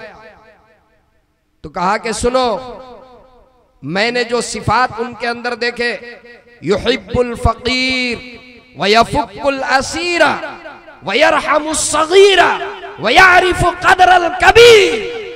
मोहम्मद अरबी सल्लल्लाहु अलैहि वसल्लम वो फकीरों से मोहब्बत करते हैं, वयफुक्कुल असीरा, और वो कैदियों को रिहा करते हैं, वयरहमुस सगीरा, और वो छोटों के ऊपर रहम करते हैं, वयारिफु क़द्रल कबीर, और वो बड़ों का इकराम भी जानते हैं। और आगे कहा कि सुनो, वल्लाह मा रअयतु अजवद व अकरमा मिन्हु, कसम खुदा की इससे ज्यादा मैंने इस रुए जमीन पे, इनसे ज्यादा सकी और इनसे ज्यादा करीम मैंने इस रुए जमीन पे नहीं देखा। कहा क्या करना चाहिए? कहा कि मिलने के लिए आप जाइए जल्दी से। मैं नहीं कहती कि वो नबी है कि बादशाह है, लेकिन सुनो, अगर वो नबी हैं तो जो आगे बढ़ करके जाए उनको इज्जत मिलेगी, उनको फजीलत हासिल होगी। और अगर वो बादशाह है तो सुनो, वो ऐसे बादशाह हैं जिन्हें पूरी जिंदगी इज्जत के साथ जो बादशाहत करेंगे, वो ऐसे बादशाह हैं जिन्हें कभी रुसवाई नहीं होगी, वो इज्जत के साथ रहेंगे। उसके बाद अदी बिन हातिम ने कहा कि ठीक है, मुझे जाना चाहिए। लश्कर तैयार किया, मुलाकात के इरादे से निकला, मस्जिद नबवी मदीना मनव्वरा पहुंचा। मस्जिद नबवी में प्यारे आका सल्लल्लाहु अलैहि वसल्लम सहाबा के दरमियान तशरीफ फरमा थे। अदी बिन हातिम अंदर गया, आका ने फरमाया कौन? कहा कि मैं अदी बिन हातिम। कहा कौन अदी बिन हातिम? अल्फारु मिनल्लाहि व रसूलिही, अल्लाह और अल्लाह के रसूल से भागने वाला, फिरार होने वाला। कहा हाँ हाँ वही अदी बिन हातिम। कहा ठीक है, बैठ जाओ, अभी आपके साथ मैं गुफ्तगू करूं, पहले मैं यहाँ बात मुकम्मल कर लो। आप मेरे मेहमान हैं, मेहमान को मैं अपने घर पे लेकर जाऊंगा, हुजरे पे लेके जाऊंगा, घर में जाकर आपसे मैं बात करूंगा। उसके बाद प्यारे आका सल्लल्लाहु अलैहि वसल्लम जब फारिग हुए, अदी बिन हातिम से कहा चलिए आप मेरे घर पे चलिए, आप मेरे मेहमान हैं, घर पे जाकर आपसे बात करेंगे। अदी बिन हातिम कहता है कि मैं देख रहा था, आपके साथ मैं चलने लगा, मैं इस जुस्तजू में था, मैं ये देखना चाहता था, मैं ये जानना चाहता था कि आया ये नबी है या बादशाह है। देखा कि रास्ते में एक बुढ़िया ने आपको टोक करके रास्ता रोक लिया और कहा कि मेरी बात सुनिए, और वो लंबी गुफ्तगू करने लगी, अपनी दास्तान सुनाने लगी। अल्लाह अल्लाह, आप जो है वो खड़े हैं, धूप में खड़े हैं, वो बुढ़िया दीवार के साए में खड़ी है, घंटों बात करती रही, आप उसे तवज्जो के साथ सुनते रहे। मेरे दिल ने कहा ये तो बादशाह की सिफत नहीं है, ये तो नबी की सिफत है। कोई बादशाह को रास्ते में नहीं रोक सकता, रास्ते में रोक करके बादशाह से फरियाद नहीं कर सकता, ये तो नबी की सिफत है। अदी बिन हातिम कहते हैं कि मैं तो जुस्तजू में था कि देखूं ये नबी है या बादशाह है। जब गुफ्तगू मुकम्मल हुई उसके बाद मुझसे कहा, फरमाया कि चलिए अब आप मेरे घर चलें। लेकर के घर में गए, अपने हुजरे मुबारका में गए। ऐ मेरे वलीदपुर के नौजवानों, प्यारे आका सल्लल्लाहु अलैहि वसल्लम का हुजरे मुबारका, वो कोई बंगला नहीं था, वो कोई कोठी नहीं थी, वो कोई पक्की बिल्डिंग नहीं थी। आका का हुजरा जो खजूर के पत्तों का था, सरे खड़े हो तो सर जो है वो छत से लग जाए। प्यारे आका सल्लल्लाहु अलैहि वसल्लम के हुजरे में एक तकिया रखा हुआ था। अदी बिन हातिम कहता है कि आपने उस तकिए को मेरे तरफ बढ़ा दिया। आका ने तकिए को मेरे तरफ बढ़ाया और फरमाया, अदी इस तकिए के ऊपर आप बैठ जाए। अदी बिन हातिम ने कहा कि नहीं नहीं आप बैठ जाएं। आका ने फरमाया कि नहीं, आप मेरे मेहमान हैं, आप तकिए के ऊपर बैठे। अदी बिन हातिम कहते हैं कि मैं तकिए के ऊपर बैठ गया, मुझे उन्होंने तकिए पर बैठाया और खुद जो है वो जमीन पर बैठ गए, खुद फर्श पर बैठ गए। उसके बाद प्यारे आका सल्लल्लाहु अलैहि वसल्लम से कुछ देर गुफ्तगू होती रही। आखिर में आका ने फरमाया, अदी तुम्हें कौन सी चीज ईमान लाने से रोक रही है? क्या तुम्हें ये चीज ईमान लाने से रोक रही है? तुम ये समझ रहे हो कि ये लोग गरीब हैं, ये फकीरों की जमात है, ये गरीबों की जमात है, ये फकीरों की जमात है, इनके पास माल नहीं है, इनके पास दौलत नहीं है। फरमाया कि सुनो ए अदी, अनकरीब वो हालात आने वाले हैं, अनकरीब बहुत जल्द वो जमाना आने वाला है कि हमारे लोगों के पास, हमारे यारों के पास अल्लाह इतना माल देगा कि वो माल लेकर के बाहर खड़े रहेंगे, कोई लेने वाला नहीं रहेगा। और फिर आका ने फरमाया कि ए आदि, क्या ये चीज तुम्हें ईमान लाने से रोक रही है कि इनकी तादाद कम है, ये मुख्तसर हैं और हम ज्यादा हैं, आदाए इस्लाम की तादाद ज्यादा है, ये चंद लोग हैं, ये मुट्ठी भर है, क्या ये चीज ईमान लाने से रोक रही है? फरमाया कि सुनो ए आदि, अनकरीब वो दिन आने वाला है कि एक खातून कादसिया से निकलेगी, तन्हा कादसिया से चलेगी, हरम पाक की जियारत के लिए, हरम की जियारत के लिए मक्का मुकर्रमा तन्हा कादसिया से जाएगी, हरम पाक की जियारत करेगी, हरम पाक का तवाफ करेगी और मीलों सफर तय करके और फिर वापस कादसिया जाएगी। रास्ते में कोई रोकने वाला नहीं रहेगा, रास्ते में कोई उंगली बताने वाला, कोई टोकने वाला नहीं रहेगा। कहा कि सुनो वो जमाना भी बहुत जल्द आने वाला है। गुफ्तगू थोड़ी सी और हुई, लंबी गुफ्तगू हुई, वक्त मुख्तसर है। बहरहाल प्यारे आका सल्लल्लाहु अलैहि वसल्लम की गुफ्तगू सुनने के बाद अदी बिन हातिम ने अपना हाथ बढ़ाया और अर्ज किया, अल्लाह के रसूल आप हमें कलमा पढ़ा दीजिए, ईमान में दाखिल कर लीजिए, इस्लाम में दाखिल कर लीजिए। ऐ मेरे नौजवानों, ऐ मेरे जिम्मेदार लोगों, प्यारे आका सल्लल्लाहु अलैहि वसल्लम का अखलाक देख करके गैर ईमान कबूल किया करते थे। आज हमें ज़रूरत है अपने अखलाक को बुलंद करें। हमारे सिलसिले में जो गलत फहमियाँ फैलाई जा रही हैं, इस्लाम के सिलसिले में जो गलत फहमियाँ फैलाई जा रही हैं, हम अपने अखलाक को बुलंद करें और अपने अखलाक के जरिए से बताएं प्यारे आका सल्लल्लाहु अलैहि वसल्लम के दीवाने कैसे होते हैं, नबी के गुलाम कैसे होते हैं। नबी का गुलाम झूठ नहीं बोल सकता, नबी का गुलाम चोरी नहीं कर सकता, नबी का गुलाम जो है गलत मुकद्दमा नहीं कर सकता। नबी का गुलाम, नबी का दीवाना, नबी का उम्मत, एक ईमान वाला किसी के ऊपर जुल्मन किसी को कत्ल नहीं कर सकता, किसी के तरफ जो है गलत उंगली नहीं उठा सकता, किसी को सता नहीं सकता, किसी को तकलीफ नहीं पहुंचा सकता, किसी के तरफ जो है किसी के तरफ गलत निगाह उठा करके नहीं देख सकता। ये नबी का गुलाम है। आपका चलना, आपका उठना, आपका बैठना, आपका बोलना, आपका अमल, आपका अखलाक, आपका किरदार, आपके गुफ्तार, आपका एक एक अमल ये बोले कि ये नबी का गुलाम है। आपकी टोपी देख करके कहे ये नबी का गुलाम है, आपकी पेशानी का निशान देख कर कहे ये नबी का गुलाम है, आपके चेहरे के नूर देख करके कहे ये नबी का गुलाम है, आप आपके लिबास को देख करके कहे ये नबी का गुलाम है, आपकी नमाज देख कर कहे ये नबी का गुलाम है, आपके कुरान की तिलावत देख कर बोले ये नबी का गुलाम है, आपका सजदा बोले ये नबी का गुलाम है, आपका रोजा बोले ये नबी का गुलाम है, आपके सदका और खैरात बोले ये नबी का गुलाम है। और मैं तो एक जुमला कह करके जा रहा हूं, अगर आप ताजिर हैं तो आपकी दुकान का तराजू बोले ये नबी का गुलाम।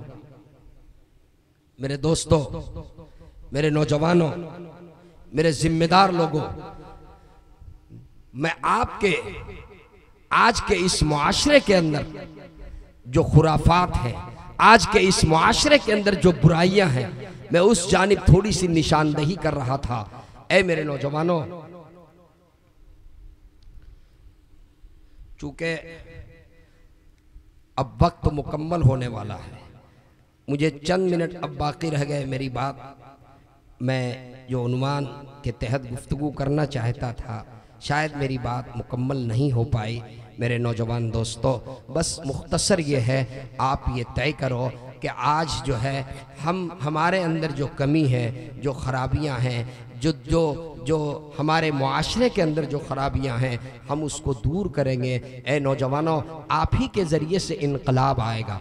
आपने ये दीनी जलसा किया, तामीर ईदगाह के उन्वान से आपने ये जलसा किया। मैं बहुत ही आपके यहाँ हाजिर होकर मैं बहुत खुश हुआ। मुझे उम्मीद है कि आज के इस जलसे से आप एक पैगाम लेकर के जाएंगे। मैं एक बात और अर्ज करके आज के हालात के तनाजुर में, अभी मैं एक प्रोग्राम में बंगाल में था, वहाँ पर एक 60-65 साल का बूढ़ा मेरे खिदमत में मेरे पास वो आए और आकर कहने लगे कि मौलाना दुआ कर दीजिएगा, मेरे 4 बेटे हैं लेकिन सब नाफरमान हैं, कोई मेरी बात नहीं सुनता। हम बूढ़े वालिदैन, माँ बाप दोनों बूढ़े हैं, चारों बेटे जो हैं अपनी अपनी जगह पर हैं, हमें कोई पूछने वाला नहीं है। ए मेरे भाइयों, मेरे बुजुर्गों और ए मेरे नौजवान दोस्तों, बस एक पैगाम और दे करके मैं इंतज़ामिया से 5-7 मिनट का और वक्त लूँगा। मैं ये पैगाम देना ज़रूरी समझता हूँ। आज ए मेरे नौजवान दोस्तों, ये कमी हमारे अंदर है, हम अपने वालिदैन के हुकूक को अदा नहीं करते। माँ बाप ये बहुत अजीम सरमाया है, ये बहुत अजीम नेमत है। माँ बाप जिनके हयात से हैं, अपने वालिदैन की खिदमत कीजिए, उनसे दुआएं ले लीजिए। जिनके वालिदैन, मैं कहा करता हूँ, जब वालिदैन हयात से हों, माँ बाप हयात से हों, उनकी अहमियत हमारे जहनों में उस वक्त नहीं होती, लेकिन जब ये साया सर से जुदा हो जाता है, जब ये नेमत सर से छिन जाती है, तब इसकी अहमियत समझ में आती है। माँ बाप का जो अपनी औलाद के साथ ताल्लुक़ होता है, वो बेलौस ताल्लुक़, वो बेगर्ज ताल्लुक़ होता है। यही वो ताल्लुक़ है जिसमें कोई गर्ज और कोई मफाद शामिल नहीं होता। एक माँ अपनी औलाद के लिए, एक माँ के दिल में कैसे जज्बात होते हैं, एक माँ की ममता क्या होती है, और एक माँ के दिल में अपनी औलाद के तई के कैसी मोहब्बत होती है। मुझे याद आया, हजरत मौलाना पीर जुल्फ़कार साहब दामत बरकातहुमुल आलिया बयान फरमा रहे थे कि एक साहब की शादी हुई और तकरीबन 25 साल के बाद, गौर से सुनिए, तकरीबन 25 साल के बाद जो है औलाद हुई। समझ सकते हैं 25 साल के बाद औलाद हो, उस औलाद से कितनी मोहब्बत रही होगी उस जोड़े को। पढ़ाया लिखाया और वो सरकारी मुलाजमत में वो एसडीओ बन गया, एसडीओ बन गया।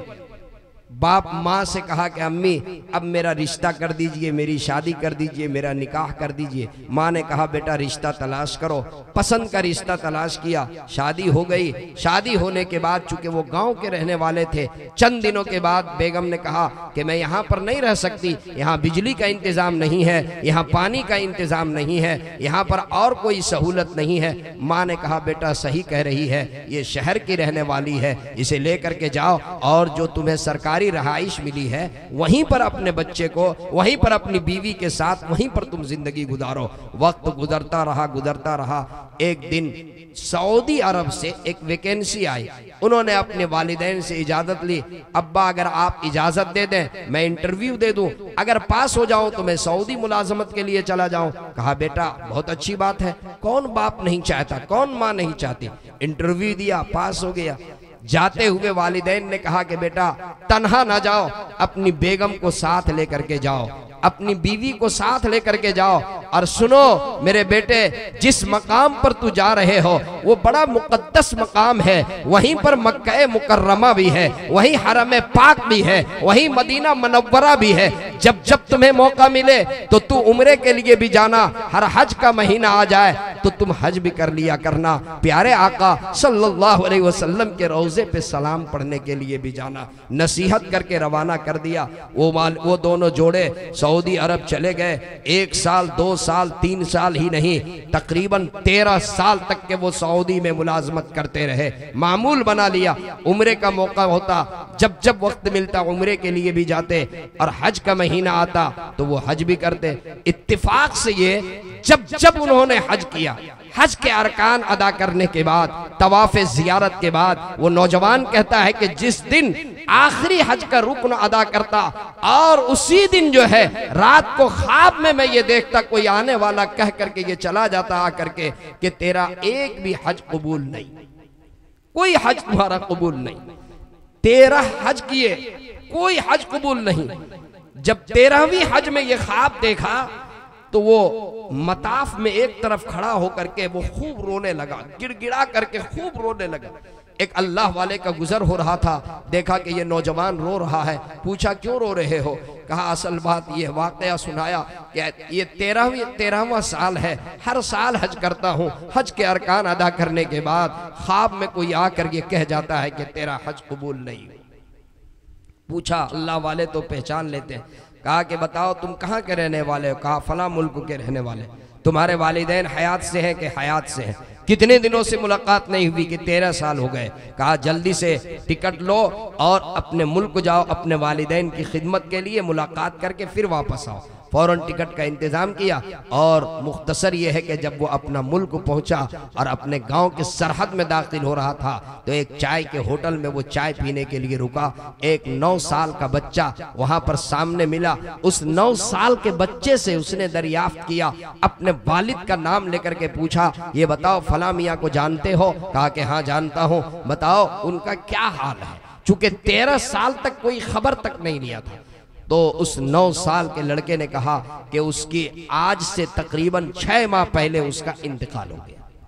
आज से तकरीबन 6 माह पहले उसका इंतकाल हो गया और उसकी एक बूढ़ी, उनकी बूढ़ी बीवी है और उनका एक बेटा है जो निहायत नालायक है, सऊदी अरब में रहता है। बाप के इंतकाल पर उसके जनाजे में भी वो नहीं आया, बाप के इंतकाल पर जनाजे में भी नहीं आया। उसको नहीं मालूम था कि यही वो बेटा है और इसी का वो बाप है। वो कहता है कि मेरे पांव तले जमीन सरक गई ये खबर सुनने के बाद। मैं बोझल कदमों के साथ घर की तरफ रवाना हुआ। दिल में ये ख्याल था घर पहुंचूंगा, मेरी माँ मुझे अंदर दाखिल होने देगी या नहीं देगी। मैं अपने वालिद के जनाजे में भी नहीं आया। 13 साल तक के मैंने खबर नहीं ली, पता नहीं मेरी माँ किस कैफियत में होगी, मुझसे बात करेगी या नहीं करेगी, मुझे अंदर दाखिल होने की इजाजत भी देगी या नहीं देगी। कहते हैं कि यही सब सोचते हुए बोझल कदमों के साथ जब घर पहुंचा, दरवाजे पे दस्तक दिया। दरवाजा पे जैसे ही हाथ रखा, अंदर से कुंडा लगा हुआ नहीं था, दरवाजा खुल गया। मेरी वालदा निहायत इंतहाई कमजोर बिस्तर पे चारपाई पे लेटी हुई थी। मैं अपनी वालदा के सिरहाने खड़ा हो गया। ये सोचने लगा कि मेरी वालदा इस वक्त नींद से है या बेदार है। अगर नींद से है तो मैं इंतजार करूं, बेदार हो जाए तब मैं सलाम करूं, और अगर बेदार है तो फिर मैं उन्हें सलाम करूं। चुनांचे कहता है कि मैं सामने खड़ा हुआ तो मैंने देखा कि मेरी वालदा लेटी हुई है और हाथ उठा हुआ है और लब हिल रहे हैं, कुछ दुआ कर रही है, सोए सोए दुआ कर रही है। कहा कि मैंने अपना कान करीब किया सुनने के लिए कि मेरी वालदा क्या दुआ कर रही है, मेरी माँ क्या मांग रही है। जब कान करीब किया तो ये आवाज आई, वो ये दुआ कर रही थी, ए अल्लाह मेरा खाविन तो दुनिया से रुखसत हो गया, ए अल्लाह अब मेरा एक ही मेरा बेटा है जो मेरा महरम है, ए मौला इससे पहले कि मेरा इंतकाल हो मेरे बेटे को वापस भेज दे, ताकि जब मेरा इंतकाल हो तो मेरा महरम बेटा, मुझे दफन करने वाला और कब्र में उतारने वाला मेरा बेटा मौजूद रहे। ये दुआ कर। बेटे ने सलाम की आवाज दी, अम्मी जान मैं आपका बेटा हाजिर हो चुका हूँ, बेटा आ चुका हूँ। माँ हाथ उठाती है और लड़खड़ाते हुए जुबान से कहती है, बेटा मुझे मोतिया बिन आ गया है, मैं तुझे देख नहीं पा रही हूँ। ऐ मेरे लख्ते जिगर, ऐ मेरे नूरे नजर, जरा मेरे करीब आ जाओ, मैं तेरे जिस्म की खुशबू को सूंघना चाहती हूँ, मैं तेरे बदन की खुशबू को सूंघना चाहती हूँ, मैं तो तुम्हें देख नहीं पा रही हूँ, मैं तेरे जिस्म की खुशबू को सूंघना चाहती हूँ। देखिए बेटे के दिल में ये ख्याल था, 13 साल बाद आ रहा हूँ, माँ मुझसे गुफ्तगू करेगी या न करेगी, और माँ ये दुआ कर रही थी, ए अल्लाह मेरे बेटे को वापस भेज दे। चंद महीनों तक बेटे माँ की खिदमत करती रही, माँ भी दुनिया से रुखसत हो गई।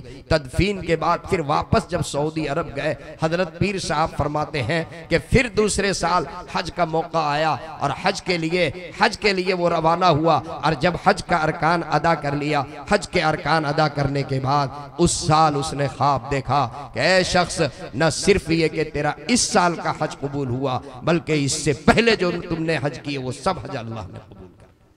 माँ बाप की खिदमत कीजिए, माँ बाप की दुआएं लीजिए। सच्ची बात यह है, माँ हाथ उठा करके दुआ कर देगी, बूढ़ा बाप हाथ उठा करके दुआ कर देगा, आपकी दुनिया भी संवर जाएगी, आपकी आखिरत भी संवर जाएगी। मैं शुक्रगुजार हूँ हजरत मौलाना हकीम मुहिब्बुर रहमान साहब कासमी मद्दज़िल्लहुल आली और यहाँ के तमाम अकाबिर उलमाए किराम का। ये सब अकाबिर उलमा तशरीफ़ रखते हैं। मैं एक तालिब इल्म, मैं आपके सामने कुछ बेरब्त में गुफ्तगू करता रहा, मैं अपने सलाहियत के मुताबिक कुछ गुफ्तगू करने की कोशिश किया। यकीनन ये तो इल्मी इलाका है, अहले इल्म है, बड़े बड़े मदारिस यहाँ पर अहलुल्लाह मौजूद हैं, उलमा मौजूद हैं। इन उलमाए किराम की मौजूदगी में मैंने ये जसारत किया। अगर मुझसे कुछ गलती हुई होगी उलमा की शान में, मैं उलमाए किराम से भी माफ़ी चाहता हूँ और आप सबका शुक्रगुजार हूँ। मेरे नौजवानों, अब इसके बाद अभी आपका प्रोग्राम चलेगा, काफ़ी शुआराए किराम की फहरिस्त है, जलसे का इख्तिताम होगा, लेकिन अब इसके बाद शुआरा आपके पास आएंगे और नातिया महफिल चलेगी। आखिर में मुझे एक छोटा सा एक लतीफ़ा याद आया, चूँकि आप लोग जिस संजीदगी के साथ बैठे हुए हैं और ये नौजवानों का मजमा और ये सादी टोपियाँ सबों के सरों पर माशाअल्लाह, ये बिल्कुल बहुत खूबसूरत मंजर। इससे पहले जब खैराबाद आया था वहाँ ये मंजर देखने को मिला था, और इस बार यहाँ पर ये मंजर। एक मरतबा मैंने शुरू में सिर्फ दरख्वास्त की कि आप आगे आकर बैठ जाएं। मैं आप सबका भी शुक्रगुजार हूँ कि आप जहाँ पर जो बैठे अपनी जगह पर बैठे रहे, आप में से कोई फ़र्द अपनी जगह से नहीं हिला। मैं आप सबका शुक्रगुजार हूँ। ये रेलवे स्टेशन है आपके यहाँ से करीब, मुगल सराय बनारस। वहाँ से एक साहब ट्रेन पर सवार हुए, उन्हें दिल्ली जाना था। देखिए कभी कभी ऐसा होता है कि सफ़र में रफ़ीक़ सफ़र अच्छा मिल जाता है, और कभी ऐसा होता है कि रफ़ीक़ सफ़र ऐसा मिल जाए जिससे बड़ी परेशानी होती है। एक एजुकेटेड आदमी, बज़ाहिर वो अपने आप को एजुकेटेड समझ रहा था, वो सामने सीट पे बैठा हुआ और एक तरफ एक मौलवी साहब मदरसे के पढ़े हुए, वो सामने सीट पर बैठे हुए थे। उनको मजाक सूझी, उन्होंने सोचा कि मौलवी साहब के साथ थोड़ी सी तफरी कर लें। उन्होंने कहा कि मौलवी साहब ये बताइए आप कहाँ जा रहे हैं? कहा मुझे दिल्ली जाना है। उन्होंने पूछा आपको कहाँ जाना है? कि मुझे भी दिल्ली जाना है। यहाँ से दिल्ली लंबा सफ़र है, तकरीबन 20 घंटे का सफ़र है। ये सफ़र कैसे तय होगा? ऐसा करें हम लोग आपस में गेम खेलते हैं ताकि सफ़र आसानी के साथ तय हो जाए। देखिए उलमा इकराम जो है सफ़र के साथ ही उनके पास किताबें होती, वो किताब मुताला करते, लेकिन वो फिरासत से समझ गए कि ये आदमी मुझसे तमस्खुर, मुझे मजाक उड़ाना चाह रहा है और मेरी तफरी के लिए ऐसी बातें कर रहा है। मौलाना ने कहा बड़ी अच्छी बात है, कौन सा गेम खेलिएगा? मैं भी तैयार हूँ।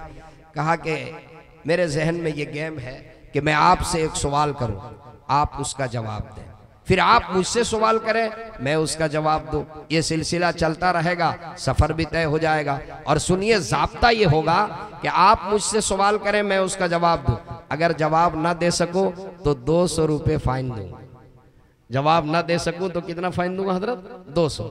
और फिर मैं आपसे सवाल करूंगा, आप जवाब दें। अगर आप जवाब ना दे सके तो 200 रुपये फ़ाइन आपको देना होगा। कहा ठीक है, बात तो अच्छी है, ज़ाब्ता ठीक है, लेकिन ये बताइए आप क्या करते हैं? कहा मैं टीचर हूँ। आपकी तनख्वाह कितनी है? 80,000। कहा आपकी तनख्वाह 80,000 और मेरी तनख्वाह 8,000। मेरी तनख्वाह 8,000, आपकी तनख्वाह 80,000। इसलिए ऐसा किया जाए, मैं आपसे सवाल करूं, आप जवाब ना दें तो 200 रुपये फाइन, बिल्कुल सही। लेकिन आप मुझसे सवाल करें, मैं जवाब ना दे सकूं तो 200 रुपये के बजाय मैं 50 रुपये दूंगा। मैं 50 रुपये दूंगा। मेरी तनख्वाह कम है, आपकी तनख्वाह ज़्यादा है, कुछ दूर तक तो गेम चले। कहीं ऐसा ना हो कि 200 रुपये दूं तो जल्दी ही गेम खत्म हो जाए, मेरे पास पैसे खत्म हो जाए। कहा ठीक है, मान गए। उन्होंने सोचा कि मौलवी हैं, ये क्या सवाल करेंगे। कहा आप ही पहले सवाल कीजिए, पहले आप ही पूछिए। तो मौलवी साहब ने सवाल किया, ये बताओ वो कौन सा परिंदा है जिसके 4 पाँव होते हैं। वो कौन सा परिंदा जिसके 4 पाँव, और वही परिंदा जब जमीन से ऊपर उड़े तो हो जाए 8 पाँव। उड़ने से पहले कितने पाँव? 4, और उड़ने के बाद 8। वो एजुकेटेड आदमी वो सर खुजलाने लगा, ही तो बड़ा फेरे में फंस गए। वो कौन परिंदा होता है जिसके जो है 4 पाँव और फिर उड़ने के बाद हो जाए 8 पाँव। माशाल्लाह हमारे प्रधान जी भी स्टेज पे तशरीफ़ रखते हैं, माशाल्लाह बड़े मोहब्बत करने वाले हमारे जो मेज़बान हैं जिनके यहाँ ठहरा, उन्होंने भी बड़ी मोहब्बतों से नवाजा, माशाल्लाह। तो उन्होंने बिला किसी ताख़ीर के अपने परस को खोला और 200 रुपये दे दिया, 200 रुपये अदा कर दिया, ये लीजिए। उसके बाद कहा कि अब आप सवाल कीजिए जनाब। तो उसने सोचा कि इससे मुश्किल तो और कोई सवाल ही नजर नहीं आ रहा, इससे मुश्किल और कोई सवाल नजर ही नहीं आ रहा, क्या दूसरा सवाल किया जाए। कहा कि मौलाना बस इसी सवाल को हम पलट रहे हैं, आप ही बता दीजिए वो कौन सा परिंदा होता है जिसके 4 पाँव और उड़ने के बाद हो जाए 8 पाँव, आप ही बता दीजिए।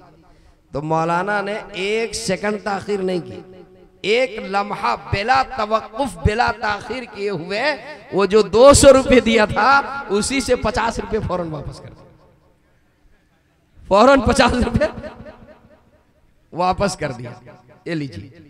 अब वो समझ गए कि ये तो बढ़िया मौलवी के फेरा में फंसे हुए हैं, अगर ये गेम दिल्ली तक के चला तो परस ये खाली करा देगा। बस उसके बाद फिर वो नजर नहीं आया, वॉशरूम के बहाने फिर दोबारा वो नजर नहीं आया। देखिए मैं बयान के दौरान बाज़ मुकर्रिरीन का ये होता है कि कुछ ऐसी बातें कह देते हैं। अब 2 बज गया है और अब इसके बाद अभी प्रोग्राम आपका चलना है तकरीबन 4 बजे तक के, ऐसी बहुत सारी चीज़ें। लेकिन मेरे पास चूँकि वक्त कम रहा, हजरत से मैंने दरख्वास्त की थी हजरत के ज़रा जल्द मुझे बैठा दे तो अच्छा है, लेकिन बहरहाल चूँकि एक तकाजा था, चंदे का तकाजा था और मुझे उम्मीद है कि आप लोगों ने इसमें बढ़ चढ़ करके हिस्सा लिया होगा। मैं भी हिंदुस्तान में मुख्तलिफ़ जगहों में जाता हूँ तो मुझसे ये मुताल्लिक़ ये काम होता है, हमसे चंदा लोग करवाते हैं और अल्लाह के फजल से मैं कोशिश करता हूँ, मैं इसको करता भी हूँ। लेकिन अब यहाँ पर ये चंदे का अमल हो चुका है, इसलिए अब इसकी गुंजाइश शायद नहीं है और अब इसकी ज़रूरत अब मज़ीद नहीं है। इंशाअल्लाह आइंदा कभी हाज़िरी होगी। हज़रत मुफ्ती मौलाना मुफ्ती यासिर साहब कासमी मद्दज़िल्लहुल आली का जामे खिताब और फिर इस मकसद के लिए ये जलसा हुआ था, उस पर उन्होंने तवज्जो दिलाई और आप लोगों ने बढ़ चढ़ करके हिस्सा लिया। मुझे उम्मीद है मैं आपसे मैं ये सिर्फ दरख्वास्त कर दूँगा कि ये ईदगाह की तामीर जब तक मुकम्मल ना हो आप बढ़ चढ़ करके हिस्सा लें, और जिन्होंने नहीं दिया है या जिन्होंने इरादा किया है, लिखवाया है, या जो अभी इरादा नहीं कर सके हैं वो इरादा कर लें ताकि इसकी तामीर जल्द मुकम्मल हो सके।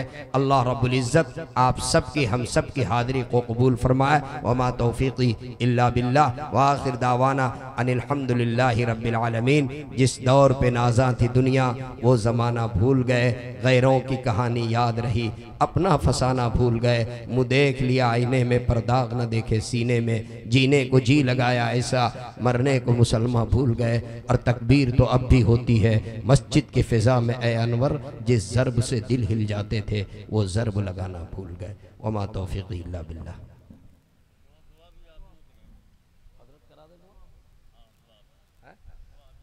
अभी करा दे, अकाबिरीन बैठे हुए थे, ये लोग करा देते थे।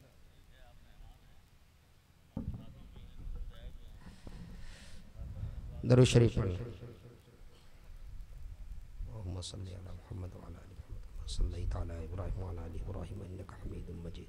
अल्लाहुम्मा अंतस्सलाम व मिनकस्सलाम तबारकता या ज़ल जलाली वल इकराम। रब्बना आतिना फिद दुनिया हसनह व फिल आखिरति हसनह व क़िना अज़ाबन्नार। रब्बना ज़लमना अनफुसना व इल्लम तग़फ़िर लना व तरहमना लनकूनन्न मिनल ख़ासिरीन। ला इलाहा इल्ला अंत सुब्हानका इन्नी कुन्तु मिनज़ ज़ालिमीन। ला इलाहा इल्लल्लाहुल हलीमुल करीम। सुब्हानल्लाहि रब्बिल अर्शिल अज़ीम। अल्हम्दुलिल्लाहि रब्बिल आलमीन। अस्अलुका मुजिबाति रहमतिक व अज़ाइम मग़फ़िरतिक वल गनीमत मिन कुल्लि बिर्रिन वस्सलामत मिन कुल्लि इस्म।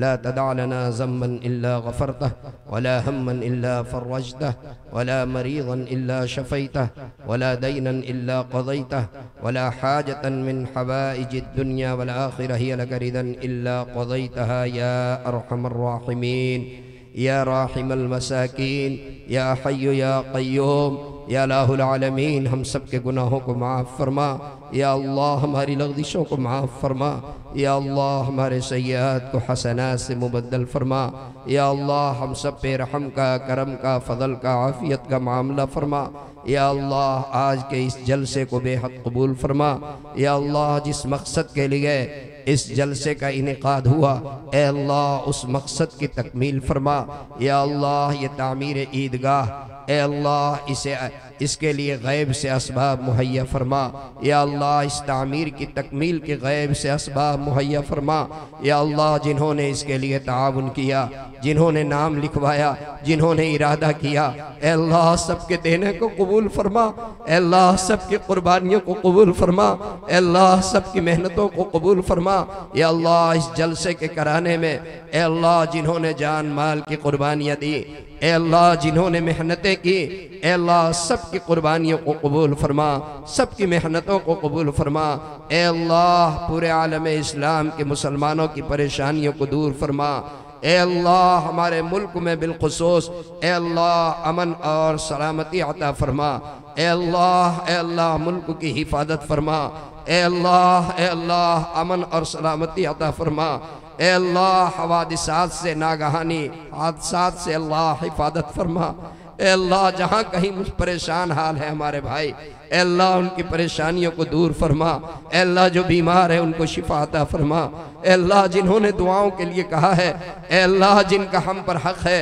ए अल्लाह, जो कहना चाहते थे नहीं कह सके ए अल्लाह, सबके जायज़ मुरादों को पूरी फरमा ए अल्लाह। सबके ए अल्लाह, जितने भाई हाथ उठाए हुए हैं ए अल्लाह, तो सबके दिलों की हाजतों से वाकिफ़ है ए अल्लाह। तू अल्लामुल ग़ुयूब है ए अल्लाह। तू तो दिल के भेद को भी जानता है ए अल्लाह। तू तो दिल के असरार को भी जानता है ए अल्लाह। सबके जायज़ मुरादों को पूरी फरमा ए अल्लाह। रहम का मामला फरमा, करम का मामला फरमा, फजल का मामला फरमा, आफियत का मामला फरमा ए अल्लाह। और आफियत का मामला फरमा ए अल्लाह। ए अल्लाह, जहाँ कहीं भी ए अल्लाह मुश्किल हालात हैं ए अल्लाह, ए अल्लाह मुश्किल हालात हैं ए अल्लाह, उन मुश्किल हालात में ए अल्लाह अपनी मदद शामिल हाल फरमा, अपनी मदद शामिल हाल फरमा ए अल्लाह। हादसात से, नागहानी आफतों से, आसमानी वबाओं से, बलाओं से हम सब की हिफाजत फरमा। हादसात से, एक्सीडेंटल मौत से हम सब की हिफाजत फरमा। ईमान पर खात्मा नसीब फरमा। प्यारे आका सल्लल्लाहु अलैहि वसल्लम ने खैर के लाइन से जो दुआएं मांगी हैं उसमें हम सबको हिस्सा अता फरमा। आप सल्लल्लाहु अलैहि वसल्लम ने जिन चीज़ों से पनाह चाही ए अल्लाह, उससे हम भी पनाह चाहते हैं, उससे हम सब की हिफाजत फरमा ए अल्लाह। हमारी दुआओं को महज अपने फजल करम से कबूल फरमा। रब्बना तक़ब्बल मिन्ना इन्नका अंतस समीउल अलीम व तुब अलैना इन्नका अंतत तव्वाबुर रहीम व सल्लल्लाहु तआला अला खैरि खल्क़िही मुहम्मदिन व अला आलिही व अस्हाबिही व अज़वाजिही व ज़ुर्रिय्यातिही अजमाइन बिरहमतिका या अरहमर राहिमीन वल्हम्दुलिल्लाह।